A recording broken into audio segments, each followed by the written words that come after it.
তবে আজকে বিপক্ষের ভাবুক যিনি অত্যন্ত একজন জ্ঞানী গুণী, তত্ত্বতর্যায়ী পারদর্শী, একজন রসিক, একজন ভাবের মহাজন, তাহলে তাকে তার তপন হাজরা নামটি বাদ দিয়ে কিছুক্ষণের জন্য সাজাবো বৃন্দাবনের কৃষ্ণ জনার্দন। আর আমি আমার সেই প্রিয়ালি দাসী নামটি বাদ দিয়ে কিছুক্ষণের জন্য ভক্তের জায়গা নিয়ে বাঁধাবো লড়াই। তবে দেখি কোন দিকে যাওয়া যায়, কেমন? তবে ভক্তটা কি মা আপনারা অনেকেই জানেন, অনেকেই শুনেন। ভগবানকে যারা ভালোবাসে তারাই একমাত্র ভক্ত, তাই তো? কিন্তু আসল ভক্তই হচ্ছে আমার রাধা। তাই সেদিকে যাওয়ার দরকার নাই। আমি নারদ ভূমির জায়গাটা নিয়ে, নারদের জায়গাটা নিয়ে, নারদের ভূমিকা নিয়ে আজকে আসরে দাঁড়াই, কেমন?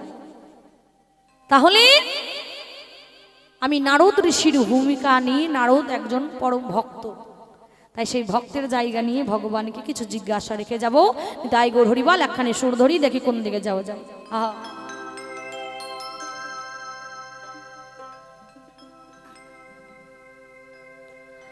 ওরে কল্পনাতে সভাতে গো আমি নারদ হইয়া দাঁড়া, বিপক্ষেতে আছেন দেখো ওই না কৃষ্ণ কানাই।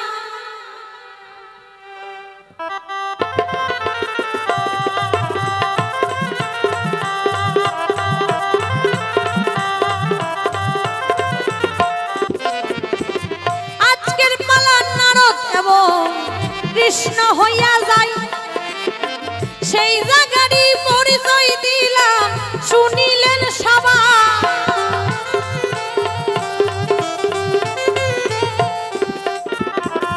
ভক্ত ভগবান দুজনে মিলিয়া করিব ওই না ভাবেরই লড়াই। আসর মাঝে আমরা এখন দেখিবারে যাই,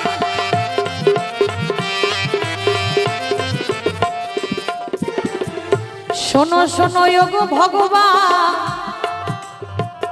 শোনো দিয়া মন,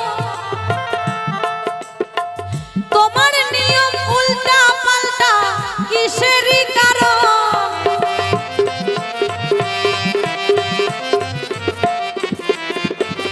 তুমি নাকি সারা পৃথিবীর মালিক, কথাটা তো আসল সত্য বাবা। প্রভু আমার সারা পৃথিবীর মালিক, এটাও তো আমরা সবাই জানি। কিন্তু প্রভু তোমার ইশারা ছাড়া একটা গাছের পাতা ঝরে পড়ে না। তোমার যদি ইশারা ঠিক থাকে, বোবাই কথা বলতে পারে, খোড়াই চলতে পারে। কিন্তু প্রভু আজকে যখন তোমার দিকে তাকিয়ে দেখি সব কিছু উল্টা পাল্টা, কিছু সোজা নেই। আমার প্রভু পারতো না একরকমই মানুষ বানাতে, একই রকম একই কালারের মানুষ? হ্যাঁ পারতো তো। দেখুন গোবিন্দ আমার পারতো মানুষকে সবাইকে একই রকম মন করতে, কারো সঙ্গে ঝগড়াঝাটি হতো না, কারো সঙ্গে মারামারি হতো না, কারো সঙ্গে কিছুই হতো না, আমাদের শুধু আমাদের প্রেম থাকতো। কিন্তু তা তো নেই, এখন দেখতে পাই চারিদিকে উল্টা পাল্টা কাজ।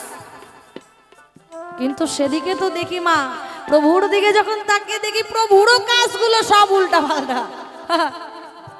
প্রভু যে জীবগুলোকে পাঠিয়েছে, জীবগুলো তো করে, তো প্রভু যদি করে বাবা, বলে না একটা পরিবারের যেমন পরিবেশ তেমন কিন্তু সন্তান মানুষ হয়। তো আজকে তুমি যেই উল্টা পাল্টা দেখিয়ে গেছো, আজকে তোমাকে দেখে দেখে প্রভু আমার মনে হয় সবাই তাই করতে শুরু করেছে। শোনো শোনো গো ভগবান, শোনো দিয়া মন, কিসের কারণে তোমার সন্তান মারলে বলো এখন?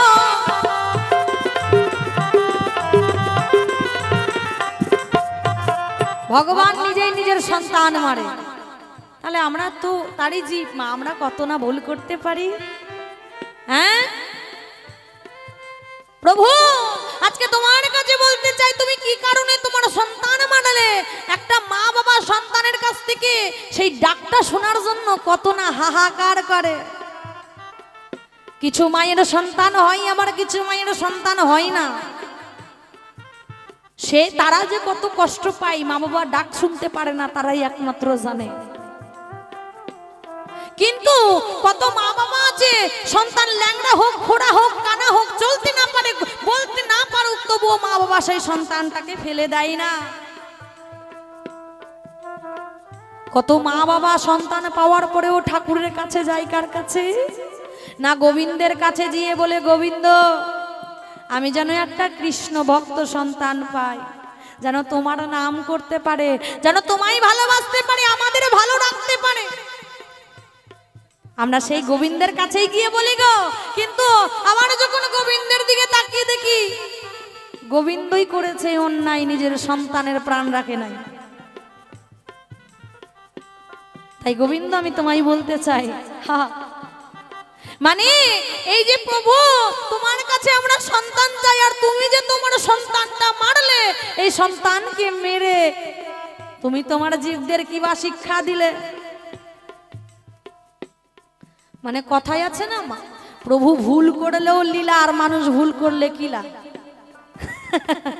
হ্যাঁ, স্কুলের মাস্টার দেখুন হয়তো ভুলে গেছে, জানে সব কিছু, পড়াশোনা জানে, সব জানে, একটা স্টুডেন্টকে শিখাতে গেছে, কখনো দেখবেন গুরুর থেকে শিষ্য বড় হয়ে যায়। মা জ্ঞান ব্রেন যদি ভালো থাকে, তখন কি করেছে শিক্ষকটা যখন পড়াচ্ছে, দেখা গেল একটা ভুল করে বসেছে, ওই জায়গায় যদি স্টুডেন্ট উঠে বলে বা ছাত্রটা উঠে বলে যে স্যার এটা কিন্তু ভুল হচ্ছে, তাহলে স্যার কি অবস্থা করে? তখন কি স্যার মানবে? ওই তুই জানিস না আমি জানি, বস, এটাই তো বলবে নাকি? হ্যাঁ, কিন্তু আমার প্রভু এমন কাণ্ড করে, প্রভুর ভুল এখন ধরালে পরে প্রভু জানি না আমায় সারে কি না সারে। প্রভু গো, তুমি তোমার সন্তানটাকে মেরে এই জগতী জীবকে কি শিক্ষা দিলে, তুমি এই সারা পৃথিবীর মানুষকে তুমি আজকে বলে যাবে, তাই আজকে প্রভুকে পেয়েছি মা, সহজে কি ছাড়া যায়? ছাড়া যাবে না। তাই কি কারণে তোমার সন্তান মারলে, প্রথমবারে একটা জিজ্ঞাসার ওই সুন্দর করে জানা জবাব পাই। সন্তানেরই তত্ত্ব তুমি খুলে বলো, তাই গোবিন্দ আমি তোমার কাছে জানিবার যাই, হরি বল, হরি বল, হরি বল। কত মুনি ঋষিরা তপস্যা করে গোবিন্দের চরণ পাওয়ার তরে প্রভুকে পাবে বলে, তাই হাজার জন্ম ধরে দেখুন খাওয়ারও খাই না।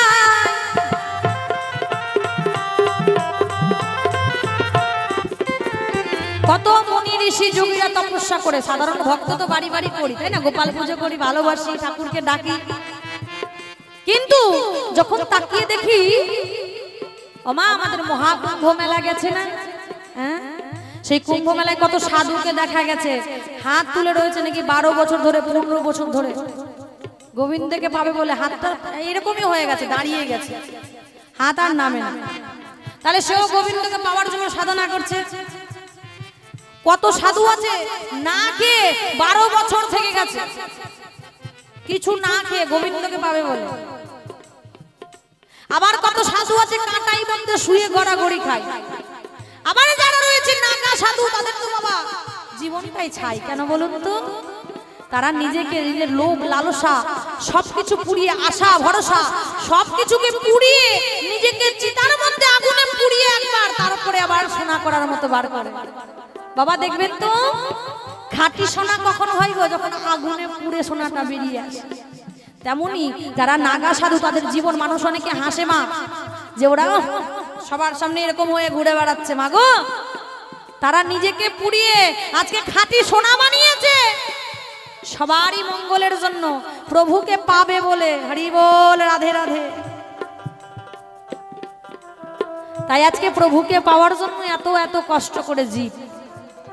কিন্তু আমি যখন প্রভুর দিকে তাকিয়ে দেখি, তখন কিন্তু প্রভু আমার তাদেরকে জায়গায় দেয়নি, তাদেরকে ঠাই পর্যন্ত দেয় না। অথচ একটা জলের মাছ আমার প্রভু যে বাঁশিকে ভালোবাসে, যে মুরলি, সেই মুরলির মধ্যেই মাছকে বসায় বাবা। তার ভক্তরা তো এমনি নিরামিষ খায়, তাই না? আমার গোবিন্দের ভক্তরা এমনি নিরামিষ খায়, তারপরেও আমার গোবিন্দ কি করে, আমার প্রভু কি করে, সেই বাঁশির মধ্যেই মাছের মাথা খায়।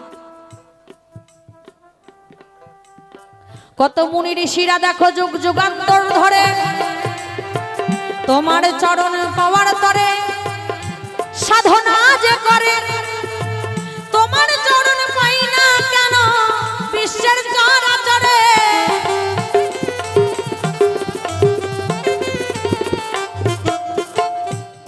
অথচ একটা জলের মাছ দেখি তোমার বাঁশির মধ্যে থাকে কৃষ্ণ কমলাক্ষী। কি বা কর্ম করেছিল, কিসের জন্য সেই বাঁশিতে জায়গা ভালো পেল।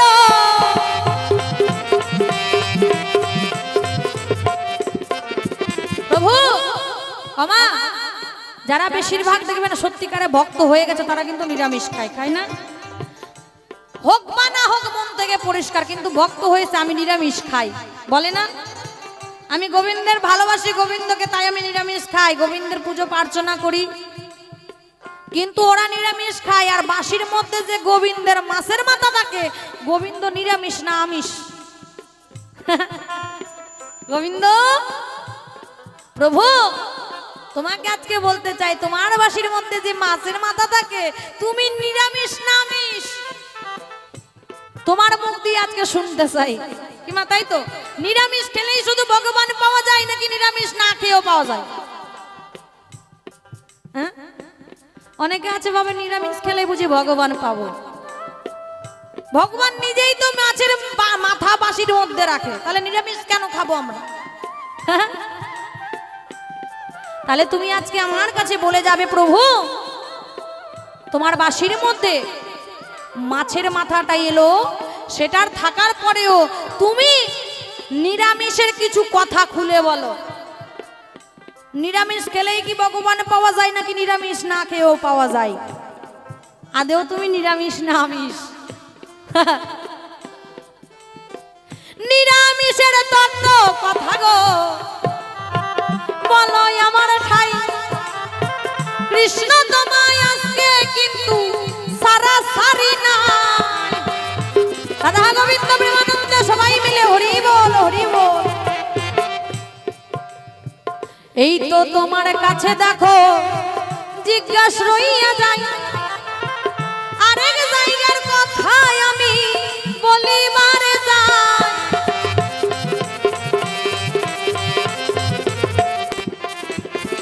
রাধা তোমার পরম ভক্ত, আসলে কিন্তু কথাটা সত্য। রাধা কৃষ্ণ অঙ্গের আধা হয়, তাই তো? আপনার দেহ থেকে একটা সাইড কেটে বাদ দিয়ে দিলাম, আপনি কি বাঁচবেন মা? বাঁচবেন না। তাহলে গোবিন্দ ওর নিজের একটা সাইড কেটে বাদও দিয়ে দিয়েছে, আবার মানে বাঁচলো কেমন করে? আমি ওটাই ভাবি যে রাধা তোমার জন্য কেঁদে কেঁদে গোবিন্দের নাম করতে করতে সখীদের কাছে একটু কিছু হলে গোবিন্দ যদি কোথাও চলে যায় বৃন্দাবন থেকে, আমার গোবিন্দকে পাওয়ার জন্য রাধারানী ছটফট ছটফট করে, সখী আমার গোবিন্দকে দেখেছিস নাকি? একটু বল না কোথায় গেছে আমার গোবিন্দ। ডেকে ডেকে বলে আমার গোবিন্দ কোথায় গেছে একটু বল না সখী। কেননা আমার গোবিন্দ ছাড়া আমি চোখে নাহি দেখি। সে গোবিন্দকে ভালোবাসে, চোখে দেখতে পায় না। এরকম করে আমার সখীদেরকে রাধারানী বোঝায়, একটু কোথাও গেলে ছটফট করে। এমনকি কৃষ্ণের জন্য কাঁদতে কাঁদতে আমার রাধারানী গলে গলে গিয়ে ছাই হয়ে গেছিলেন বাবা। কাঁদতে কাঁদতে গোবিন্দ বলতে বলতে সে নয়ন বাড়ি ভাসাতে ভাসাতে গোবিন্দের জন্য আজকে তিনি নিজেই কালো হয়ে গেছেন। কালো হয়ে সে গোবিন্দের জন্য, ওমা আমরা সবাই যখন তিলক পরি না, ওই যে সাদা তিলক পরি, যেটা আমি পরে রয়েছি, মা ওরাও পরে রয়েছে, যে সাদা তিলকটা পরি অনেকে বলে এটা রাধা, কিন্তু আমি যখন তাকিয়ে দেখি আমার রাধা হচ্ছে কৃষ্ণের জন্য যেদিন কাঁদতে কাঁদতে কালো হয়ে গেছিল, গলে পড়ে সেই কালো তিলকের সৃষ্টি হলো, আমার মন বলে। তো হ্যাঁ, রাধারানী হচ্ছে আমার কালো তিলকটাই। কিন্তু আমি গোবিন্দ তোমার জন্য কাঁদতে কাঁদতে রাধারানী কালো হয়ে গেছে, নিজে গলে গেছে, তবুও তোমাকে ভুলিনি। কিন্তু তুমি কৃষ্ণ এমন নিঠুর, আজকে তোমার রাধারানীকে তুমি কাঁদাতে ছাড়োনি। কি কারণে তুমি বৃন্দাবনে ছেড়ে গেলে? কি কারণে তোমার রাধাকে কাঁদালে? আজকে সুন্দর করে বলবে সভা প্যান্ডেলে। রাধারানীকে কি কারণে তুমি কাঁদালে গোতাই? সুন্দর করে এই আসরে এখন বলা যায়।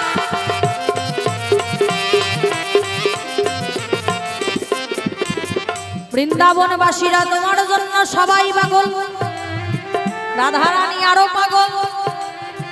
কি বা দোষ করেছিল বৃন্দাবনে ছেড়ে তুমি কেন গেলে বলো?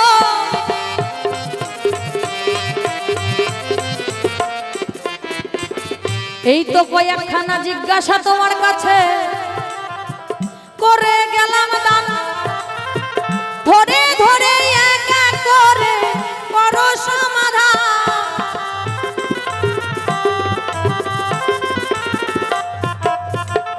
তবে আর বেশি কথা বলবো না, বলবো না, ছেড়ে দিয়ে যাবো আমার বাউলের আলোচনা।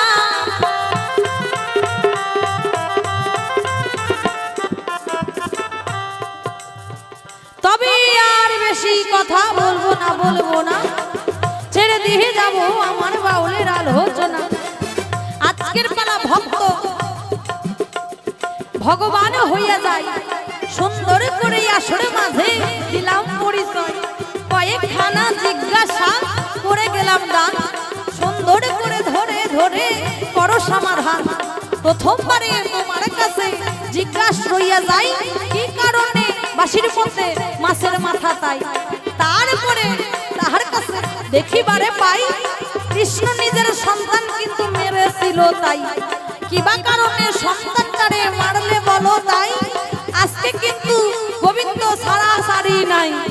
তারপরে তাহার কাছে দেখিবারে পাই গোবিন্দ প্রাণের রাধাকে কাঁদালো যে তাই। কি কারণে তোমার রাধা কাঁদিয়েছিলে বলো? সুন্দর করে আসরে মাঝে জবাব দিবে বলো। তারপরে কি কারণে বৃন্দাবন ছেড়ে গেলে সেই জায়গাটার কথা বলবে এই না প্যান্ডেলে। তবে কিন্তু বেশি কথা বলার দরকার নাই, আমার মতো ভাব আমি ছেড়ে দিয়ে যাই। আসলে যত নর নারী থাকুন ধৈর্য ধরে সুন্দর করে জবাব দিবে এই আসনের ভিতরে। এখনই এবারে কৃষ্ণ দেখো আসরেই আসিবে, তাহার বামের কথাগুলো ভুলিয়া বলিবে। এই পর্যন্তই, এখন আমি এই পর্যন্ত সারি। একবার রাধা গোবিন্দ প্রেমানন্দ সবাই মিলে বলুন হরি হরি, হরি বল, হরি বল, হরি বল, হরি বল। তাহলে আমার গোবিন্দ আসুক, দেখি কোন কথা বলে কোন দিকে যাই। গোবিন্দর পিছে পিছে দৌড়াতে চাই। হরি বল, হরি বল, তাই তো মা? ছেড়ে দিলে সোনার গৌড় আমরা আর পাবো না, তাই পেয়েছি যেহেতু তাকে ছাড়বো না। হরি বল, জয় রাধে। আসুন আমার গোবিন্দের গুণগান সবাই মিলে শুনি, কেমন? জয় রাধেশ্বর। সুন্দর জায়গায় আজকে আলোচনা রেখেছে। আজকের পালা একদিকে ভক্ত, একদিকে হচ্ছে ভগবান, তাই না মা? তো আজকে প্রিয়ালি দাসী নামটা ছেড়ে আজকে নারদ মুনির ভূমিকাটা ধরে তিনি আসনে দাঁড়ায়, আর আমাকে তপন হাজারা নামটা বাদ দিয়ে কিছুক্ষণের জন্য বৃন্দাবনের কানায় সাজিয়ে আসরে দাঁড় করা। অরিজিনাল কিন্তু নয়, সাজা। এই যে কখনো হয় সাজতে হয় রাম, কখনো সাজতে হয় কৃষ্ণ, হ্যাঁ তাই না মা? তো আজকে আপনাদের এই মঞ্চে হচ্ছে আমি সাজা কৃষ্ণ। তো এই যে আমি সেজেছি এর জন্য সাজাও কিন্তু রেডি আছে। হরি বল, হরি বল, তাই না মা?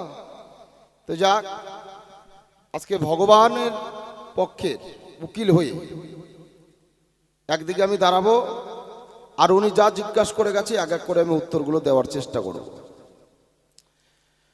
সুন্দর করে জিজ্ঞাসাপত্র করলো দান, হে কৃষ্ণ ভগবান, আমি তোমার কাছে জানতে চাই তুমি যে এই লীলাটা করেছো,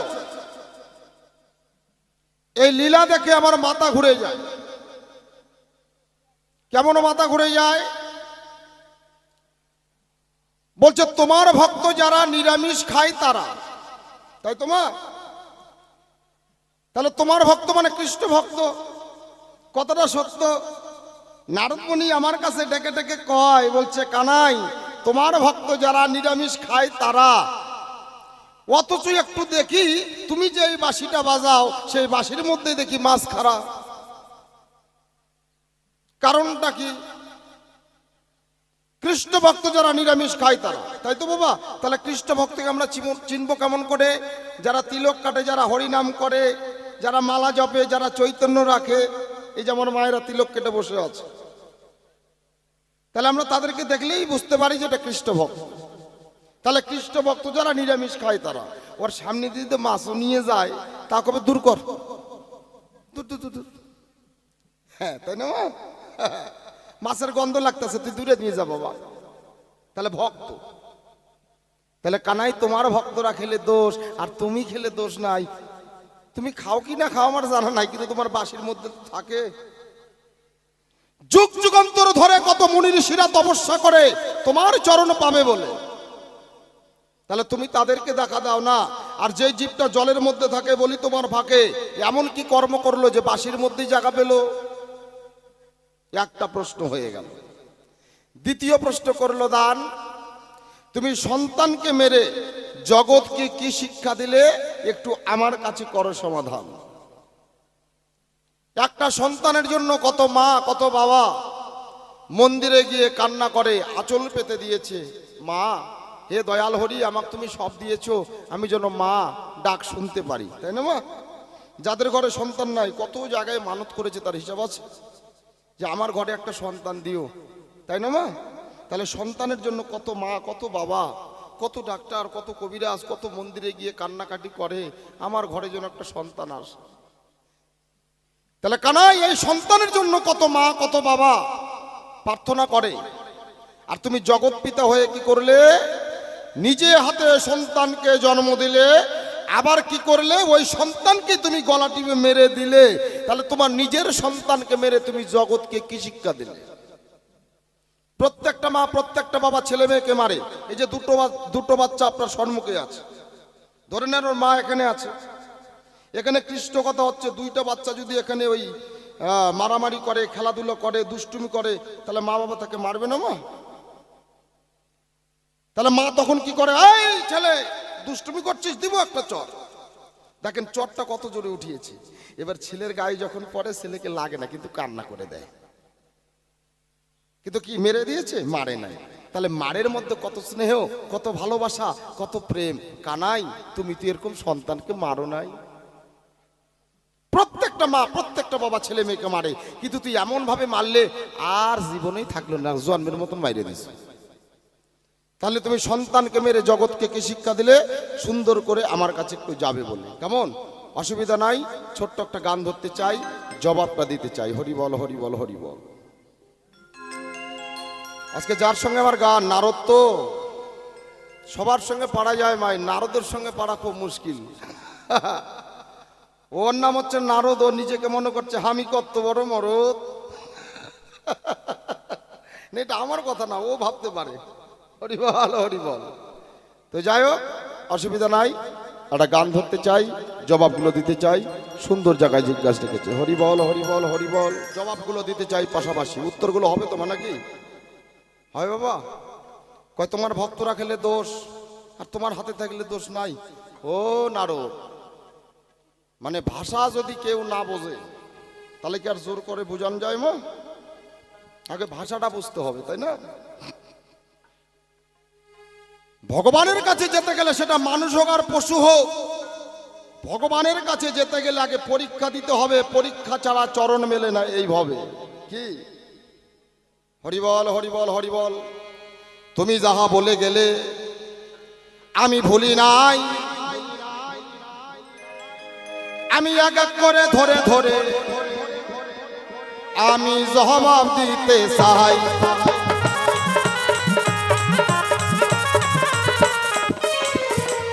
আজকে কৃষ্ণ নার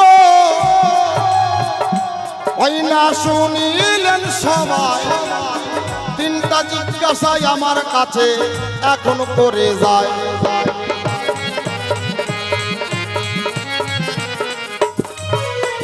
সন্তানকে মারিয়া কিবা শিক্ষা দিলে আমার কথা লবে, এক এক করে জবাব দিবে আমার পুরো ভাগে।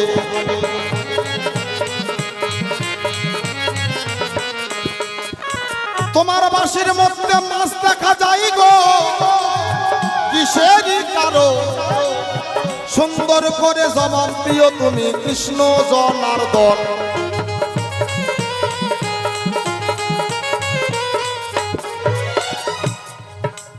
তাহলে আমি যদি তিনটাই একসঙ্গে বলতে চাই তাহলে একটা হবে না, একটা একটা করে ধরে ধরে জবাব দিতে হবে, তাই না?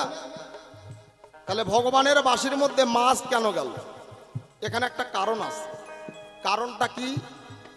কৃষ্ণের বাবার নাম নন্দ রাজা, জানেন গো সবাই। এইখানে একটা তত্ত্ব আছে, বুঝাবো তোমায়।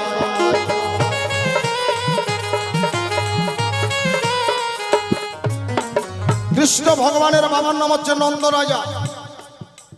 এই নন্দ রাজা ছোটকাল ধরে একাদশী পালন করে। একাদশী যারা করে অন্ন খাওয়া যায় না বিশ্বের চরাচর। কি বাবা, একাদশী যারা করে তারা কি ভাত খায় না? তারা সুন্দর করে পালনটা করে, খায় না অন্ন, তাই তো? একাদশীর দিনে অন্ন খাওয়া যায় না, এটা আমরা জানি, এটা আমরা মানি। কিন্তু নন্দরাজা কি করেছিল? ওই একাদশীর দিনেই, সেদিন যে একাদশী, ওই একাদশীর দিনে ভুল করে ভাত মেখে প্রণাম করে খেয়ে নিয়েছে। যখন এই একাদশীর দিনে ভুল করে অন্ন খেয়ে নিল, সঙ্গে সঙ্গে নন্দরাজা চিন্তায় পড়ে গেল, সর্বনাশ, আজকে যে একাদশী, এই একাদশী বড় আমি ভালোবাসি, আর একাদশীর দিনে আমি ভুল করে অন্ন খেয়েছি, আমি যে বড় পাপী হয়ে গেলাম, বড় অপরাধী হয়ে গেলাম। এতদিন ধরে আমি একাদশী করি, কোনোদিন তো এরকম কাজ করি নাই, আর একাদশীর দিনে ভুল করে আমি অন্ন খেয়ে নিলাম, আমি যে বড় অপরাধী, বড় পাপী হয়ে গেলাম। নন্দরাজা মনে মনে ভাবে, তাই যেহেতু ভুল করে অন্ন খেয়েছি, এই অন্ন হজম হওয়ার আগে আমি গঙ্গার জলে গিয়ে বিসর্জন দিতে চাই। কে বললেন? নন্দরাজা। সে যে অন্ন খেয়েছে পেটের মধ্যে চলে গেছে। নন্দরাজা বলছে, মনে পেয়েছি যন্ত্রণা, এই পাবন আমার পেটের ভিতরে আমি আর রাখবো না, গঙ্গাতে গিয়ে বমন করে সেটা বিসর্জন করে দেব। নন্দরাজা করলেন না দেরি, চোখের জলে ভাসতে ভাসতে গেলেন কোথায়? গঙ্গার পারে। তাড়াতাড়ি মুখের মধ্যে আঙুল ভরে যখন বমন করতে চাইলো, মুখের মধ্যে একটা আঙুল যখন গলার মধ্যে ভরে দেবেন, তখন দেখবেন একটা বমন কিন্তু ভাব আসে, আসে না বাবা? নন্দরাজা এই মনোভাব করে মুখের ভিতরে আঙুল ঢুকিয়ে দিয়েছে বমি করার জন্য। যখন মুখের মধ্যে আঙুল ঢুকালো, যখন বমন করতে চাইলো, স্বয়ং গঙ্গা দেবী উঠে গেল। নন্দ, তোরে করে দিচ্ছি মানা, একাদশীর দিনে যে ভুল করে তুই অন্ন খেয়েছিস, এই পাপ অন্ন আমি গ্রহণ করতে পারবো না। নন্দরাজাকে কে বললেন? মা গঙ্গা। নন্দরাজা এই কথা শোনার পরে সঙ্গে সঙ্গে চিন্তা করে, সর্বনাশ, আমি যে বুক ভরা আশা নিয়ে গঙ্গাতে আসলাম বিসর্জন করব বলে, মা গঙ্গা গ্রহণ করবে না।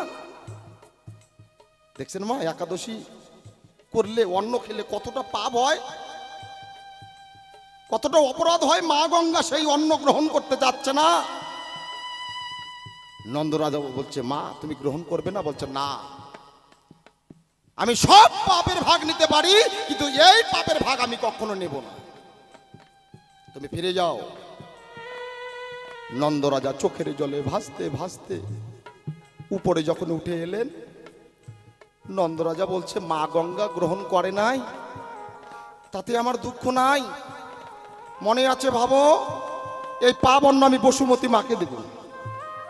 যে মাটিটার মধ্যে বসে আছেন এটা তো একটা মা। নন্দরাজা কি করলেন, মুখের মধ্যে আঙুল ভরে যখন বমন করতে চাইলো, ওই একই কথা বসুমতী মা বলল, নন্দ তোরে করে দিচ্ছি মানা, এই পা বর্ণ তুই আমার বক্ষ মাঝে দিবি না, আমি গ্রহণ করতে পারবো না। মা তুমিও গ্রহণ করবে না? নন্দরাজার এই পাবন্য মা গঙ্গা গ্রহণ করলো না, বসুমতী মা গ্রহণ করলো না, কতটা দুঃখ, কতটা ব্যথা। নন্দরাজা চোখের জলে ভাসতে ভাসতে বললেন, যখন কেউ গ্রহণ করলো না, এই পাপী জীবন নিয়ে আমি আর বাড়ি যাব না, এই জীবনটা আমি এখানেই দেব। নন্দরাজা কি করেছে, নিজের জীবনটা বিসর্জন দেওয়ার জন্য গঙ্গার পাড়ে গেছে। কিন্তু তার ঘরে যে স্বয়ং ভগবান গোপাল রূপে আছে, কি মা, তার ঘরে যে কৃষ্ণ কানাই গোপাল রূপে আছে, সে ওখান থেকে জানতে পেরেছে আমার বাবা বিপদে পড়েছে। কেন জানতে পারলো? সে যে অন্তর্যামী মা, সে যে অন্তর্যামী, অন্তরের খবর রাখে, এই জন্য তো সবাই অন্তর্যামী বলে ডাকে। গোপাল জানতে পেরেছে আমার বাবা বিপদে পড়েছে। নন্দরাজা কি করেছে, জীবন বিসর্জন দেওয়ার জন্য কেবল গঙ্গার জলে ঝাঁপ দেবে। বাবা যাতে গঙ্গার জলে না মরে, ছোট্ট গোপাল গিয়ে বাবার গলা জড়ায় ধরছে। ও বাবা, ও বাবা, কেউ যদি জীবন দিতে যায় আর পিছন দিক থেকে যদি ছেলে এসে গলা জড়াই ধরে, কেউ মরতে পারে না ধরায়? নন্দরাজাকে গোপাল জড়িয়ে ধরেছে, ছোট্ট গোপাল। বাবা, ও বাবা,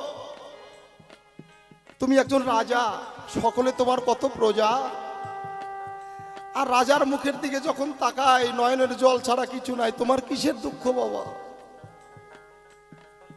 নন্দরাজা ছোট্ট ছেলেকে গোপালকে জড়িয়ে ধরে বলছে, বাবা রে, আমি এই দুঃখের কথা, মনের কথা তোকে এখন কি করে বলতে পারি বল? আমি যে বড় অপরাধী, আমি যে বড় পাপী, আমি যে একাদশীর দিনে ভুল করে অন্ন খেয়েছি। বাবা, আমার এই পাবন্য মা গঙ্গা গ্রহণ করলো না, বসুমতী মা গ্রহণ করলো না। বাবা, ভেবেছি আমার এই পাপী জীবন আমি আর রাখবো না, এই জন্য গঙ্গার জলে আমার জীবন দিতে আসছে। ছোট্ট ছেলে যদি বাবার গলা জড়িয়ে ধরে চোখের জল মুছিয়ে দেয়, সে যে কত শান্তি পায়। বাবাকে চোখের জল মুছিয়ে দে বলছে, বাবা তুমি একটু দাঁড়াও, তুমি জীবন দিও না, আমি তোমার জন্য কি করতে পারি দেখি। কৃষ্ণ ভগবান হাতের মধ্যে বাঁশি নিয়ে এক বনের মধ্যে বাজাতে শুরু করল। এমন সুরে, এমন মধুর সুরে বাঁশি বাজাতে শুরু করলো, বৃন্দাবন বাসী যারা ছিল সবাই ছুটে এলো এই কৃষ্ণের বাঁশির ডাক শুনে। কৃষ্ণের বাঁশির ডাক শুনে সবাই যখন ছুটে এলো কৃষ্ণের সনে, কৃষ্ণের কাছে এসে বলে, ও কানাই, তুমি প্রত্যেক দিন বাঁশি বাজাও, এরকম তো কোনোদিন বাঁশির সুরে ডাকো নাই।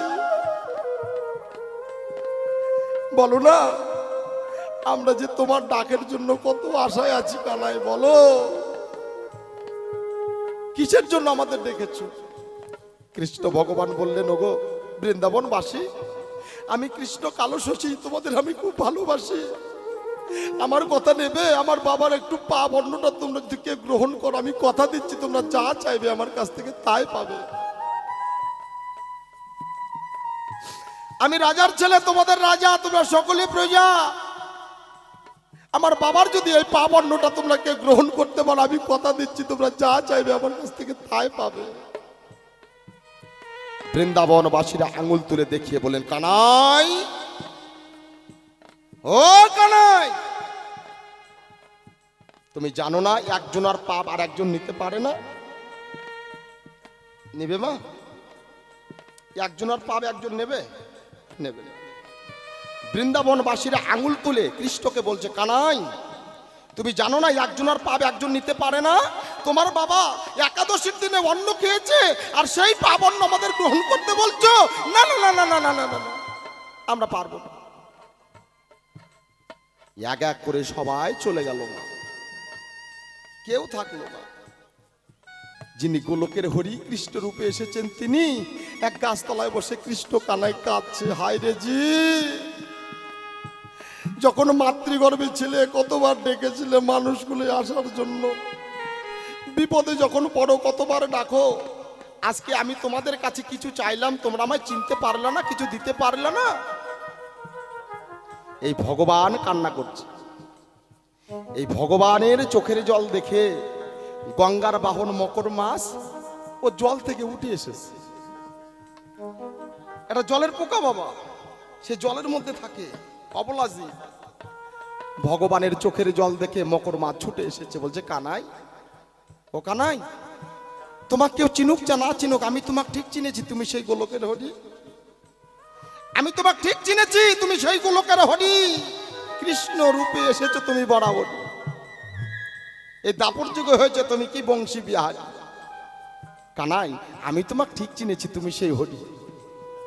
তোমার চরণ ধরে করি মানা, তুমি কৃষ্ণ ভগবান হয়ে চোখের জল ফেলো না। তোমার এক ফোঁটা চোখের জল যদি ধরায় পড়ে আর যে কি হতে পারে। আহারে, মকর মাছ ভগবানকে বলছে তুমি আর কেঁদো না, আমাকে বলো, আমাকে তুমি যা বলবে আমি কথা দিচ্ছি আমি তাই করব, বলো আমাকে কি করতে হবে। ভগবান বললে মকর তুই আমার কথা রাখবি? ঠিক আছে, তাহলে তুই আমার বাবার পাপ অন্নটা গ্রহণ কর। আমি গোলকের হরি, তুই যখন চিনতে পেরেছিস আমি বংশী বিহারী, আমি কথা দিচ্ছি তুই যা বর চাইবি তাই পাবি, তুই আমার বাবার পাপ অন্নটা গ্রহণ কর। নন্দরাজাকে পাঠিয়ে দাও। কে বললেন? এই মকর মাছ, যে যাও কানাই, তোমার বাবাকে গিয়ে আসতে বলো, আমি কথা দিচ্ছি তোমার বাবার আমি পাপ অন্নটা গ্রহণ করব। বাবার কাছে চলে গেলেন কৃষ্ণ কানাই, গিয়ে বললেন বাবা চিন্তার কোনো কারণ নাই, যাও, তোমার এই পাপ অন্নটা একজন্য নেওয়ার জন্য ঠিক দাঁড়িয়ে আছে। নন্দরাজা করলেন না দেরি, গঙ্গার ঘাটে গেলেন তাড়াতাড়ি। মুখের মধ্যে আঙুল ভরে যখন বমন করলো, সঙ্গে সঙ্গে গঙ্গার বাহন মকর মাছ সেই পাপ অন্নটা গ্রহণ করলো। জয় জয় রাধা গোবিন্দ প্রেমানন্দে, হরি বল হরি বল। যখন এই পাপ অন্নটা গ্রহণ করলো, নন্দরাজা বাড়ি চলে যায়। একটু পরে গঙ্গার বাহন মকর মাছ উঠে এসেছে ভগবানের কাছে, বলছে কানাই, আমি তোমার কথা রেখেছি, তোমার বাবার পাপ অন্ন গ্রহণ করেছি। ভগবান বললেন বাবা তুই আমার কথা রেখেছিস, বল মকর, যেটা বৃন্দাবনবাসীরা করতে পারলো না সেটা তুই করলি। আজকে তুই যা বর চাইবি আমার কাছ থেকে তাই পাবি, বল তোর কি চাই। মকর মাছ চোখের জলে ভাসতে ভাসতে বললেন প্রভু, আমার কোনো বর চাই না, যদি দিতে চাও তাহলে তোমার ওই বাঁশির মধ্যে একটু জায়গা দাও। দেখছেন বাবা ভক্তের চাওয়া পাওয়াটা কেমন। কানাই বলছে তুমি যা চাইবে তাই পাবে। মকর বলছে আমার কোনো বর চাই না, যদি দিতেই চাও তাহলে তোমার বাঁশির মধ্যে একটু জায়গা দাও। এই কথা শোনার পরে সঙ্গে সঙ্গে কৃষ্ণ ভগবানের অন্তর ছটফট করে, মকর তুই বর না চেয়ে বাঁশির মধ্যে জায়গা চালি কেন, তুই অন্য বর চা। মকর মাছ চোখের জলে ভাসতে ভাসতে বললেন কানাই, তুমি যে বাঁশিটা বাজাও এই বাঁশির মধ্যে রাধা রাধা নাম ছাড়া অন্য নাম হয় না। হয় বাবা, হয় মা, তুমি যে বাঁশিটা বাজাও না এই বাঁশির মধ্যে রাধা রাধা নাম ছাড়া অন্য নাম হয় না। তাই তো তোমার বাঁশির মধ্যে একটু জায়গা যেন পাই। তুমি যখন রাধা রাধা নাম গাবে, এই রাধা রাধা নাম শুনে আমার এই মকর জনম ধন্য করব ভাবে। জয় জয় রাধা গোবিন্দের নামে হরি বল হরি বল। তাই তো প্রভু আমি তোমার বাঁশির মধ্যে জায়গা চাই, তুমি আমাকে বাঁশি থেকে সরিও না। ভক্তের কথা শুনে ভগবানের চোখের জল ঝরঝর করে ঝরে, বলছে মকর, তোকে বাঁশিতে আমি জাগা দেবো ঠিক, কিন্তু আয় তোর সঙ্গে একটু আলিঙ্গন করবি। তুই যতক্ষণ আমার সঙ্গে আলিঙ্গন না করবি ততক্ষণ যে আমি শান্তি পাবো না রে। এই জন্য ভগবান বলেছে ভক্ত আমার মাতা পিতা, ভক্ত আমার গুরু। এই জন্য ভক্ত নাম রেখেছে বাঞ্ছা কল্পতরু। ভক্ত যদি খেতে দেয় তবেই খেতে পায়, ভক্ত না খেতে দিলে উপবাসে যায়। আয় তোর সঙ্গে একটু আলিঙ্গন করে নে। তাই কি করলো, সঙ্গে সঙ্গে মকরকে নিয়ে ভগবান আলিঙ্গন করলো। মায়েরা উলুর ধ্বনি দাও, জয় জয় রাধা গোবিন্দের নামে হরি হরি বলো, হরি বল।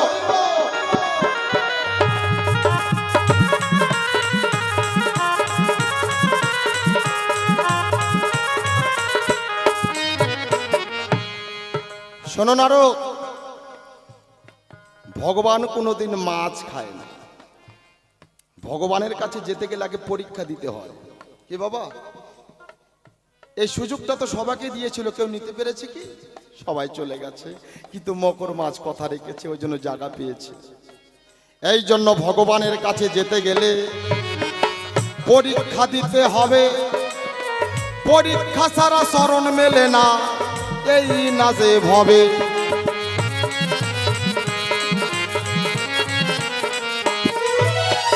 পরীক্ষা ছাড়া চরণ মেলে না, ভগবানকে পাওয়া যায় না। তাহলে পরীক্ষা দিলে পরে তবে ভগবানের চরণ মেলে বিশ্বের চরাচরে। এই যে আজকে যারা চাকরি করছে, মাস্টার, ডিএম, বিডিও, বড়বাবু, তাই না মা? শুধু শুধু কি চাকরি পাইছে? তারা কত কষ্ট করেছে, পড়াশুনো করেছে।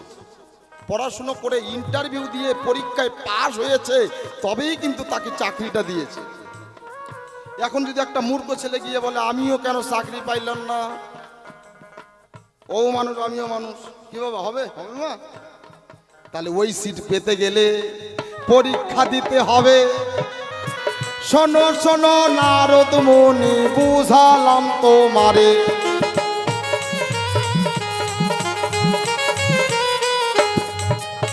তোমার একটা প্রশ্নের জবাব দিলাম গো, শোনো ভক্ত তাই। এবার আমি ছেলেকে কেন মারিলাম জবাব দিতে চাই।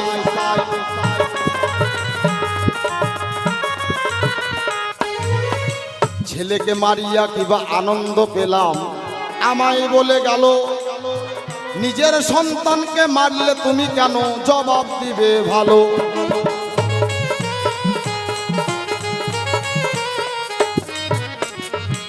গুরুজনরা বলে, কি বলে, যে আমার দুষ্ট গরুর থেকে আমার শূন্য গোয়াল অনেক ভালো। কেন বলে? আপনি হচ্ছে বাড়ির মালিক, একটা গরু নিয়েছেন, সেই গরু যদি আপনাকে দিনে রাতে ঢিস মারে, লাথি মারে, ওটাকে রাখার ইচ্ছা করবে কি বাবা? তাহলে গুরুজনরা কেন বলে, এর মধ্যে নিশ্চয় তত্ত্ব আছে। এরকম একটা ঘটনা ঘটেছে। হিরণ্যকশিপু হিরণাক্ষ ছিল দুটি ভাই, দত্তকুলে জন্ম নিয়েছিল, জানেন গো সবাই।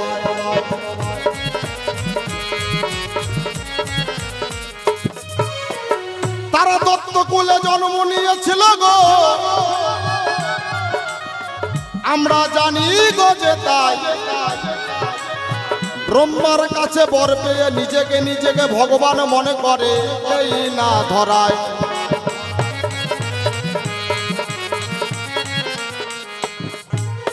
হিরণ্যকশিপু হিরণাক্ষ এরা ছিল দুটি ভাই।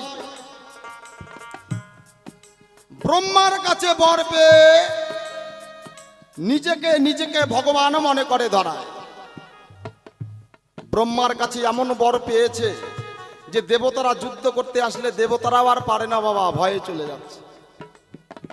হিরণ্যকশিপু হিরণাক্ষ দুটি ভাই এক জায়গায় বসে সিদ্ধান্ত নিল যে ভাই, আমাদের মতন আর বীর এই ধরাতে আর কেহ নাই, আমরাই হচ্ছে ভগবান। তাই মনে আছে ভাবো, আমরা এখন যা করব তাই করব, কারো বলার নাই।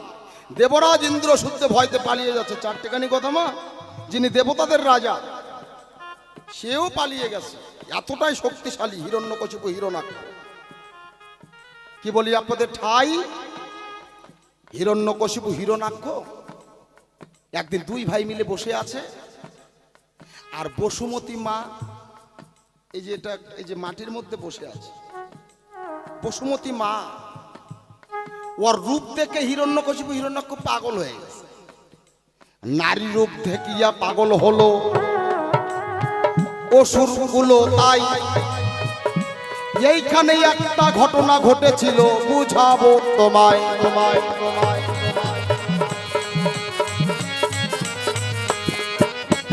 বসুমতী মাকে হরণ করিয়া গো কোন কর্ম করিল, পাতালেতে বসুমতী মাকে নিয়ে যখন গেল,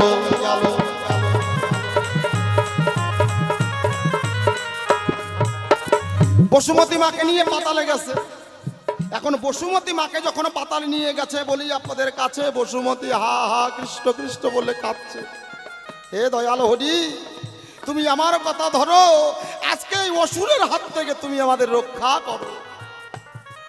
ও মা, ভগবান সবকিছু সহ্য করতে পারে, কিন্তু নারীর চোখের জল যদি ধরায় ভগবান সহ্য করতে নারী।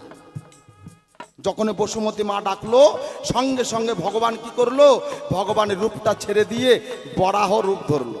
বরাহ মানে শুকর। বরাহ রূপ ধরিয়া মন মজাইয়া কোন কর্ম করিল, মাটি খুঁড়ে খুঁড়ে পাতালেতে বরাহ গিয়েছিল।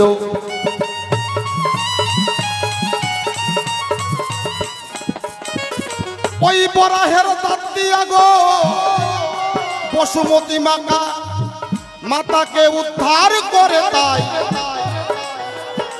শোনো শোনো নারদ মুনি, তোমারে বোঝাই।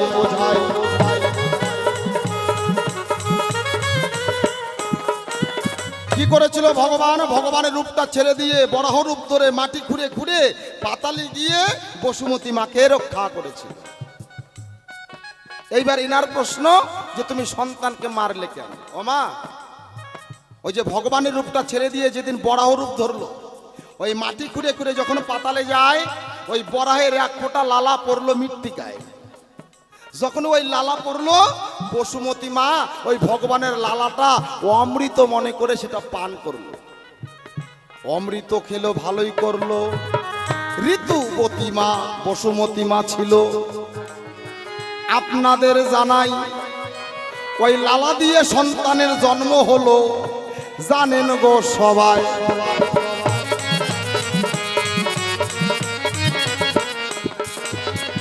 ওই লালা দিয়ে সন্তানের জন্ম হলো কি করে?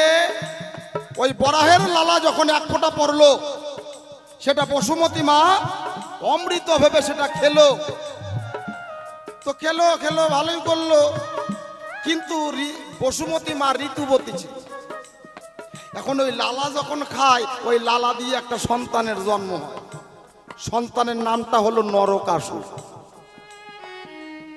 নরকাসুর ভগবান যখন বসুমতী মাকে রক্ষা করে যখন যায় গোলকে ফিরে, তখন বসুমতী মা কি করেছে, ওই ছেলেটাকে নিয়ে গিয়ে ভগবানের সম্মুখে দাঁড়াইছে। কই, দাঁড়াও, ওগো স্বামী, তুমি আমার অন্তরে জামি, তুমি আমার কথা নেবে, তোমার এই সন্তানটা তুমি একটু আশীর্বাদ দিয়ে যাও।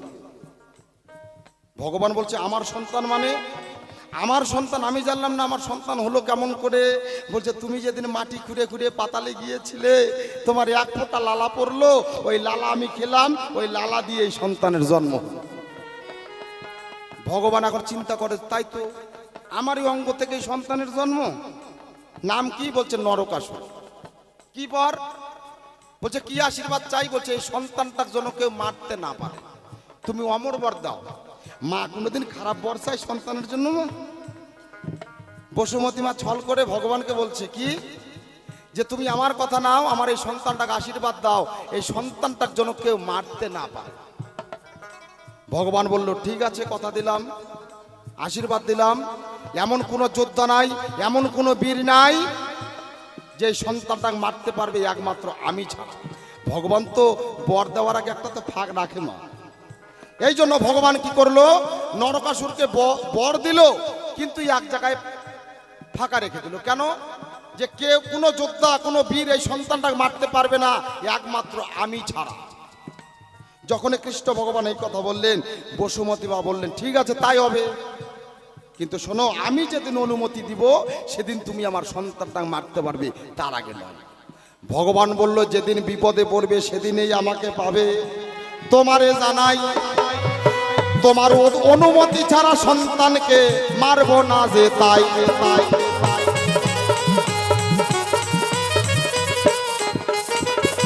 এই ছেলে বড় হইয়া নরকাসুর হইয়া গো কোন কর্ম করিল, 16,000 নারীকে তিনি হরণ করে নিয়ে এসেছিল।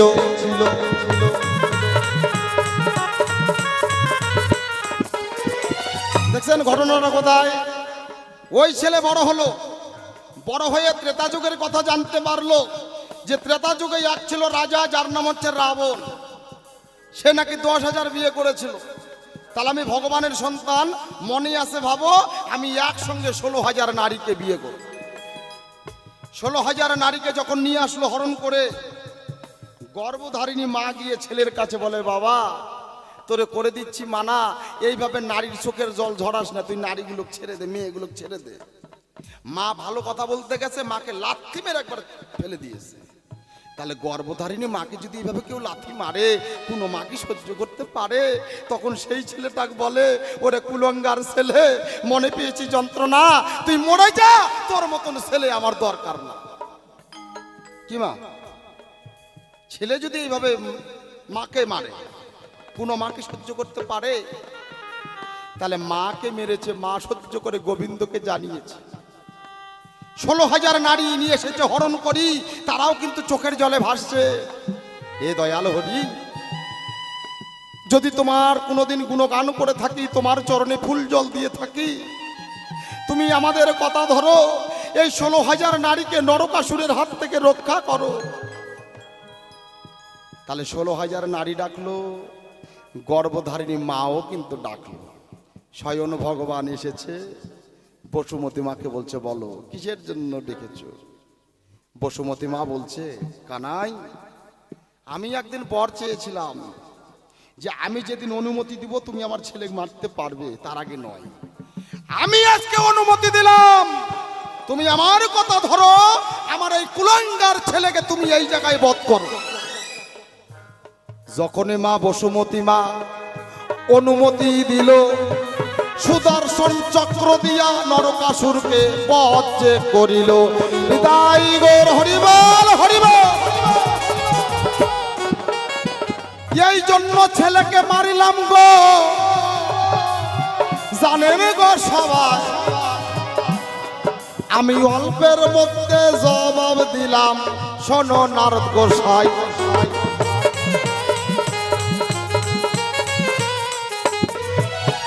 তাহলে আপনাদের কাছে আমার জিজ্ঞাসা, মা এই সন্তানটা মেরে ভুল করেছি না ভালো করেছি বলেন তো? আপনারা তো আমার মায়ের জাতি, কথাটা সত্যি। এই ছেলেটাকে মেরে ভালো করেছে না খারাপ করেছে? ভগবান ভালো করেছে। কেন? ভগবান যা কিছু করে ভালোর জন্য, মঙ্গলের জন্যই করে। আজকে ওই ছেলেটাকে যদি না মারতো, নিয়ে এসেছে 16,000 নারী, আরো যে কত নিয়ে আসতো হরণ করি, আপনার বাড়িতে নারী থাকলেও মনে থাকতো না, ওটাও নিয়ে আসতো। এই জন্য ভগবান নিজের ছেলেকে মারলো বলো তাই, তোমার সুন্দর করে জবাব দিলাম নারদ গোসাই।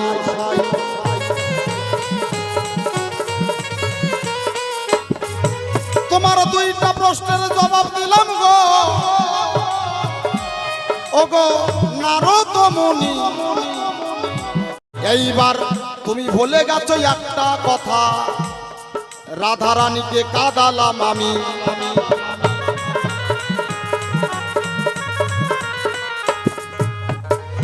এটা তো সত্য কথা, কাকু যদি কেউ কাঁদায় তাকে তো কাঁদতে হয়, কি মা, তাই না? কাঁদিলে কাঁদাতে হয়, এই কথা তো মিথ্যা নয়। কি আপনি একজনকে কাঁদাচ্ছেন, আপনি চোখের জলটা ধরে রাখেন, আপনাকে কাঁদানোর জন্য এক রেডি আছে এক ভক্ত। কি বলেন বাবা? এই জন্য কাঁদাতে গেলে কাঁদাতে হয়। আপনাদের জানাই, রাধা রানীও একজন ভক্তকে কাঁদিয়েছিল, বুঝাবো তোমায়।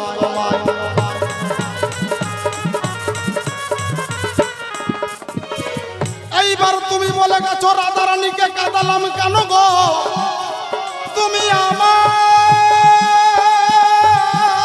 বলে যাবে, আমি এক এক করে জবাব দিব তোমার পুরো ভাগে।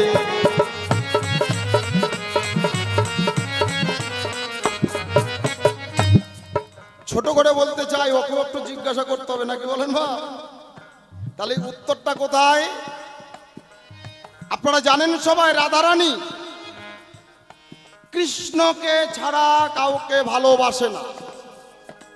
খেতে গেলে বলে কৃষ্ণ, ঘুমাতে গেলে বলে কৃষ্ণ, জল আনতে যায় তাও বলে কৃষ্ণ, কৃষ্ণ ছাড়া আর কেউ না। কি তো একদিন কৃষ্ণকে দেখতে পাই না কেন? জটিলা কুটিলা বাড়ি থেকে বের হতে দেয়নি, ওই জন্য কৃষ্ণের দেখাও পাইনি। কিন্তু কৃষ্ণকে সারাদিন অন্তে একবার যতক্ষণ না দেখবে রাধারানী শান্তি পায় না। অনেক কাজের মধ্যে থেকেও একটু সময় পেয়েছে, কৃষ্ণকে দেখার জন্য রাধারানী ছুটে গিয়েছে। সখীদের কাছে গিয়ে বলে, ওগো সখী, আমার কথা নাও, আমার প্রাণের কৃষ্ণ কোথায় আছে একটু জানাও।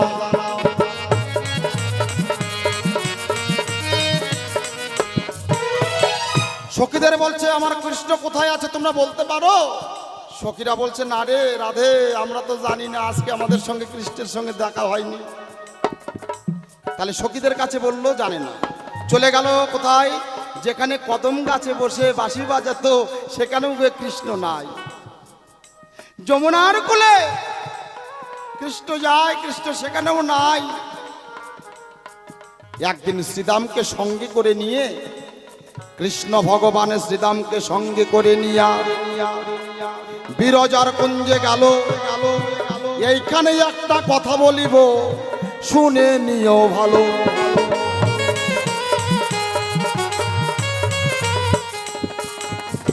বিরজার কুঞ্জে কৃষ্ণ ভগবানের শ্রীদামকে নিয়ে গেছে। তো শ্রীদামকে বলছে, শ্রীদাম তুমি আমার কথা নাও, আমি বিরজার কুঞ্জে প্রবেশ করব, তুমি দ্বারের দাঁড়িয়ে হয়ে এই জায়গায় দাঁড়াও। কথা দাও, আমার অনুমতি ছাড়া এই ঘরে কেউ আসতে পারবে না। কথা দাও। শ্রীদাম বলল, আমি যতক্ষণ বেঁচে আছি বলতে চাই তোমার কাছাকাছি মনে পেয়েছি যন্ত্রণা, আমি এই ঘরে কাকো প্রবেশ করতে দেব না। ভগবানকে কথা দিয়েছে। এদিকে রাধারানী চোখের জলে ভাসিতে ভাসিতে কৃষ্ণ কৃষ্ণ বলে ধোলাই গড়াগড়ি খায়। কোথায় গেলে প্রাণের বন্ধু তোমারে জানায়।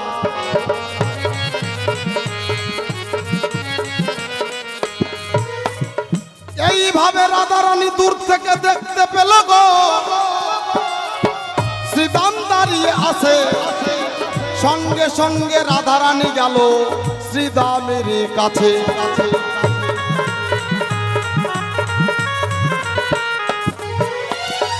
শ্রীদাম হচ্ছে কৃষ্ণের সখা, কথাটা পাকা। রাধারানী গিয়ে বলছে, শ্রীদাম, আমার কৃষ্ণকে আমি সারাদিন কোথাও দেখতে পাইনি রে, তুমি জানো আমার বন্ধু কোথায় আছে? রাধারানীর চোখের জল দেখে শ্রীদাম আর মিথ্যা কথা বলতে পারলেন না।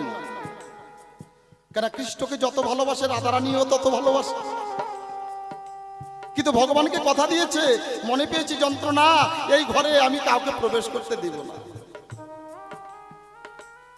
শ্রীদাম কথা দিয়ে, আর রাধারানী শ্রীদামের কাছে গিয়ে বলছে, বলো না শ্রীদাম, তুমি তো জানো আমি কৃষ্ণ ছাড়া বাঁচবো না, আমার নয়নে স্বপ্নে কৃষ্ণ ছাড়া আর কেউ নাই।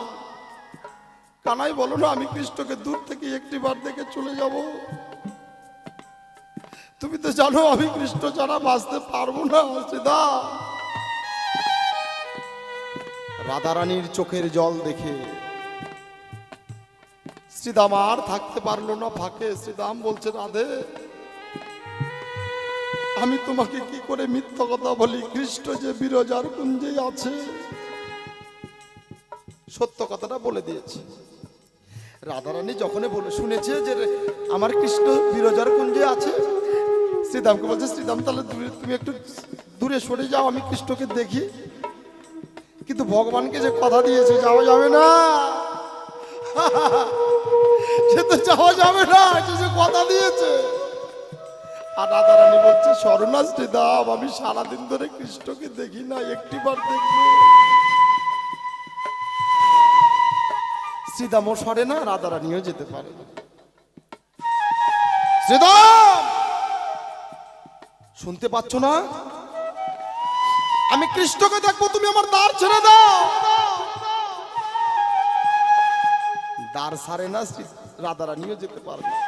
রাধারানী যখন জোর করে কৃষ্ণকে দেখতে গেছে, সঙ্গে সঙ্গে শ্রীদামের সঙ্গে রাধারানীর গায়ে একটু স্পষ্ট হয়েছে, স্পর্শ লেগে গেছে। যখন এই গায়ে স্পর্শ লেগে গেল, রাধারানী রেগে গেল। শ্রীদাম, এই দেহ মন প্রাণ আমি কৃষ্ণের চরণে করেছি দান, এ শরীর তার, আমি তার অনুমতি ছাড়া আমি কাউকে আমার শরীর ছুঁতে দেই না। তুমি আজকে কি করলে? কৃষ্ণের অনুমতি ছাড়া তুমি আমার শরীরে অসুরের মতন, দত্তর মতন ব্যবহার করলে। আমি মনে পেলাম তাপ, তোমাকে করলাম অভিশাপ, তোমার দত্তকুলে জন্ম হয়ে যা। অসুর কুলে তোমার জন্ম হবে, আমি অভিশাপ করলাম তোমার বাবা। যখন এই অভিশাপটা করেছে, সঙ্গে সঙ্গে শ্রীদাম কি করেছে? রাধারানীর চরণে পড়েছে। রাধে, রাধে, বিনা দোষে অভিশাপ করো না, আমি অসুর কুলে যেতে পারবো না, তোমার অভিশাপ তুমি ফিরিয়ে নাও। রাধারানী বলছে শ্রীদাম, আমার মুখ থেকে যখন ব্রহ্মবাক্য বের হয়েছে, অভিশাপ যখন তোমায় করেছি, অভিশাপ তোমাকে ভোগ করতে হবে, অভিশাপ তোমাকে লাগবে। অনেকবার বললো শ্রীদাম তোমার অভিশাপ ফিরিয়ে নাও, কিন্তু রাধারানী কোনো কথা শুনলো না। শ্রীদাম চোখের জলে ভাসতে ভাসতে রাধারানীকে বলছে, রাধে, আমি ভগবানকে কথা দিতে গিয়ে যদি আমাকে দত্তকুলে জন্ম নিতে হয়, যদি আমার কৃষ্ণকে ভালোবেসে থাকি, কৃষ্ণ কৃষ্ণ বলে ডাকি, ডেকে থাকি, রাধে, আমিও তোমাকে অভিশাপ করব। যদি আমাকে দত্তকুলে জন্ম নিতে হয়, আমিও মনে পেলাম তাপ, তোমাকেও করলাম অভিশাপ, তুমিও 100 বছর কৃষ্ণ হারা হয়ে থাকবে। কে অভিশাপ করলো? শ্রীদাম। কাকে? রাধারানী। ও নারো, ওই যে বললাম কাঁদিলে কাঁদাতে হয়, এই কথা তো মিথ্যা নয়। রাধে, তুমি শ্রীদামকে অভিশাপ করলে, এই জন্য দত্তকুলে জন্ম মেলে, কিন্তু শ্রীদামও তোমাকে অভিশাপ করেছিল যে তোমাকে 100 বছর কৃষ্ণ হারা হয়ে থাকতে হবে।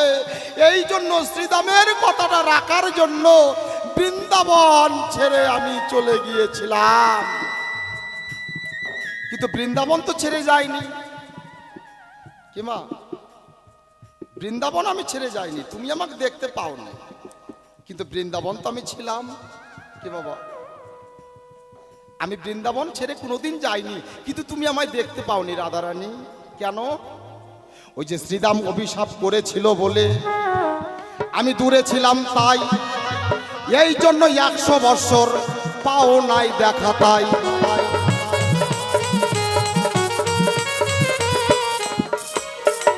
তোমার 3টা প্রশ্নের জবাব দিলাম, ওই না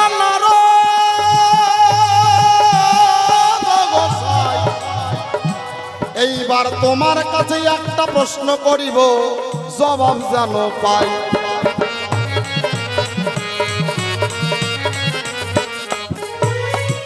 তাহলে তুমি যা যা জিজ্ঞাসা করেছিলে, আশা করি উত্তর হলো প্যান্ডেলে। কি মা, তাই তো? 3খানা জিজ্ঞাসা করেছিলে, আশা করি উত্তর হয়েছে প্যান্ডেলে। এইবার তোমার কাছে একটা প্রশ্ন আমি করে যাই, খাটি খাটি জবাব যেন তোমার কাছে পাই।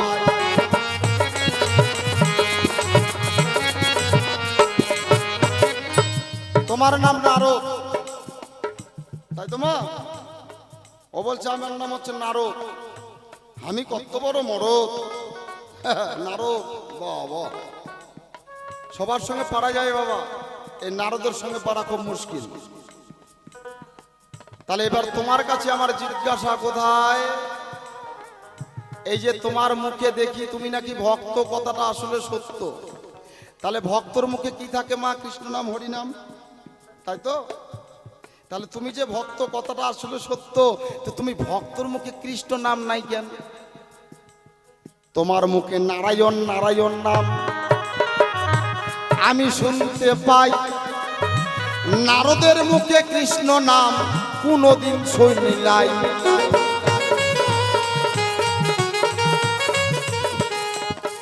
তুমি যদি ভক্ত হবে আমার কাছে খুলে কবে গো?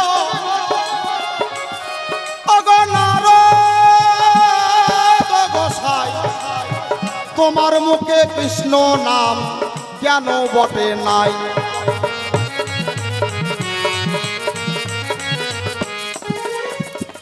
তবে আর বেশি কথা বলবো না, ছেড়ে দিয়ে যাব আমার বাউলের আলোচনা। আজকের পালা কৃষ্ণ ভগবান নারদ বটে হলো।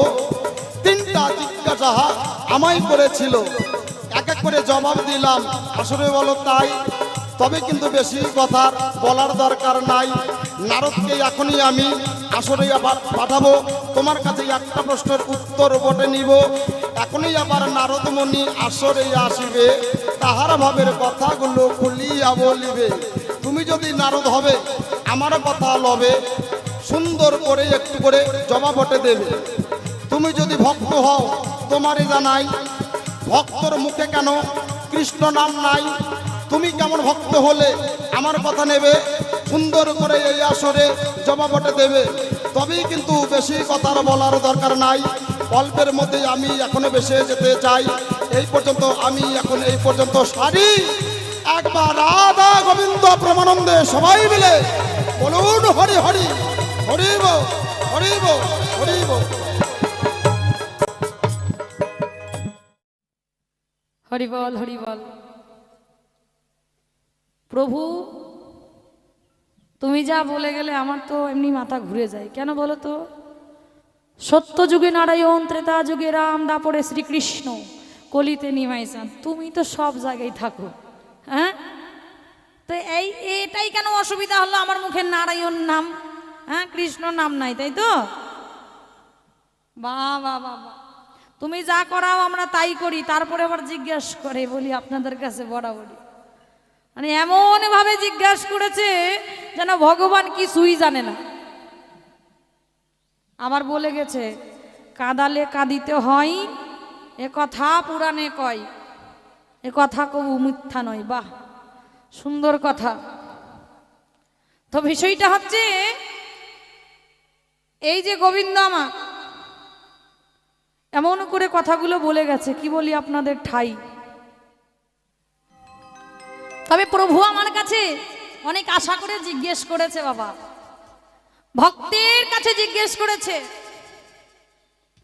দেখবেন প্রভু নিজেই বলেছে, আমা হতে আমার নাম বড়, নাম হতে আমার ভক্ত বড়, তাই তো? প্রভু ভক্তকে বড় করেছে, তাই হয়তো ভক্তের কাছে কিছু জিজ্ঞাসা করেছে। তাই প্রভু তুমি যা বলে গেছো অবশ্যই বলতে চাই, দেখি কোন দিকে যাওয়া যায়। আরে তুমি যাহা বলে গেলে গো প্রভু তোমারে জানাই, তোমার কথার জবাব দিয়ে আমি ওই না বোঝাবো তোমায়।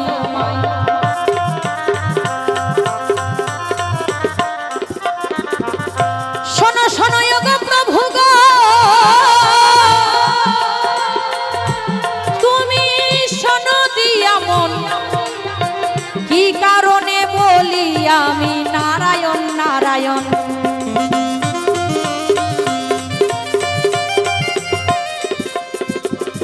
একদিন হরিনাম গাইতে গাইতে গো কৃষ্ণ নাম বাগাই, হরে কৃষ্ণ কৃষ্ণ কৃষ্ণ হরে তাই।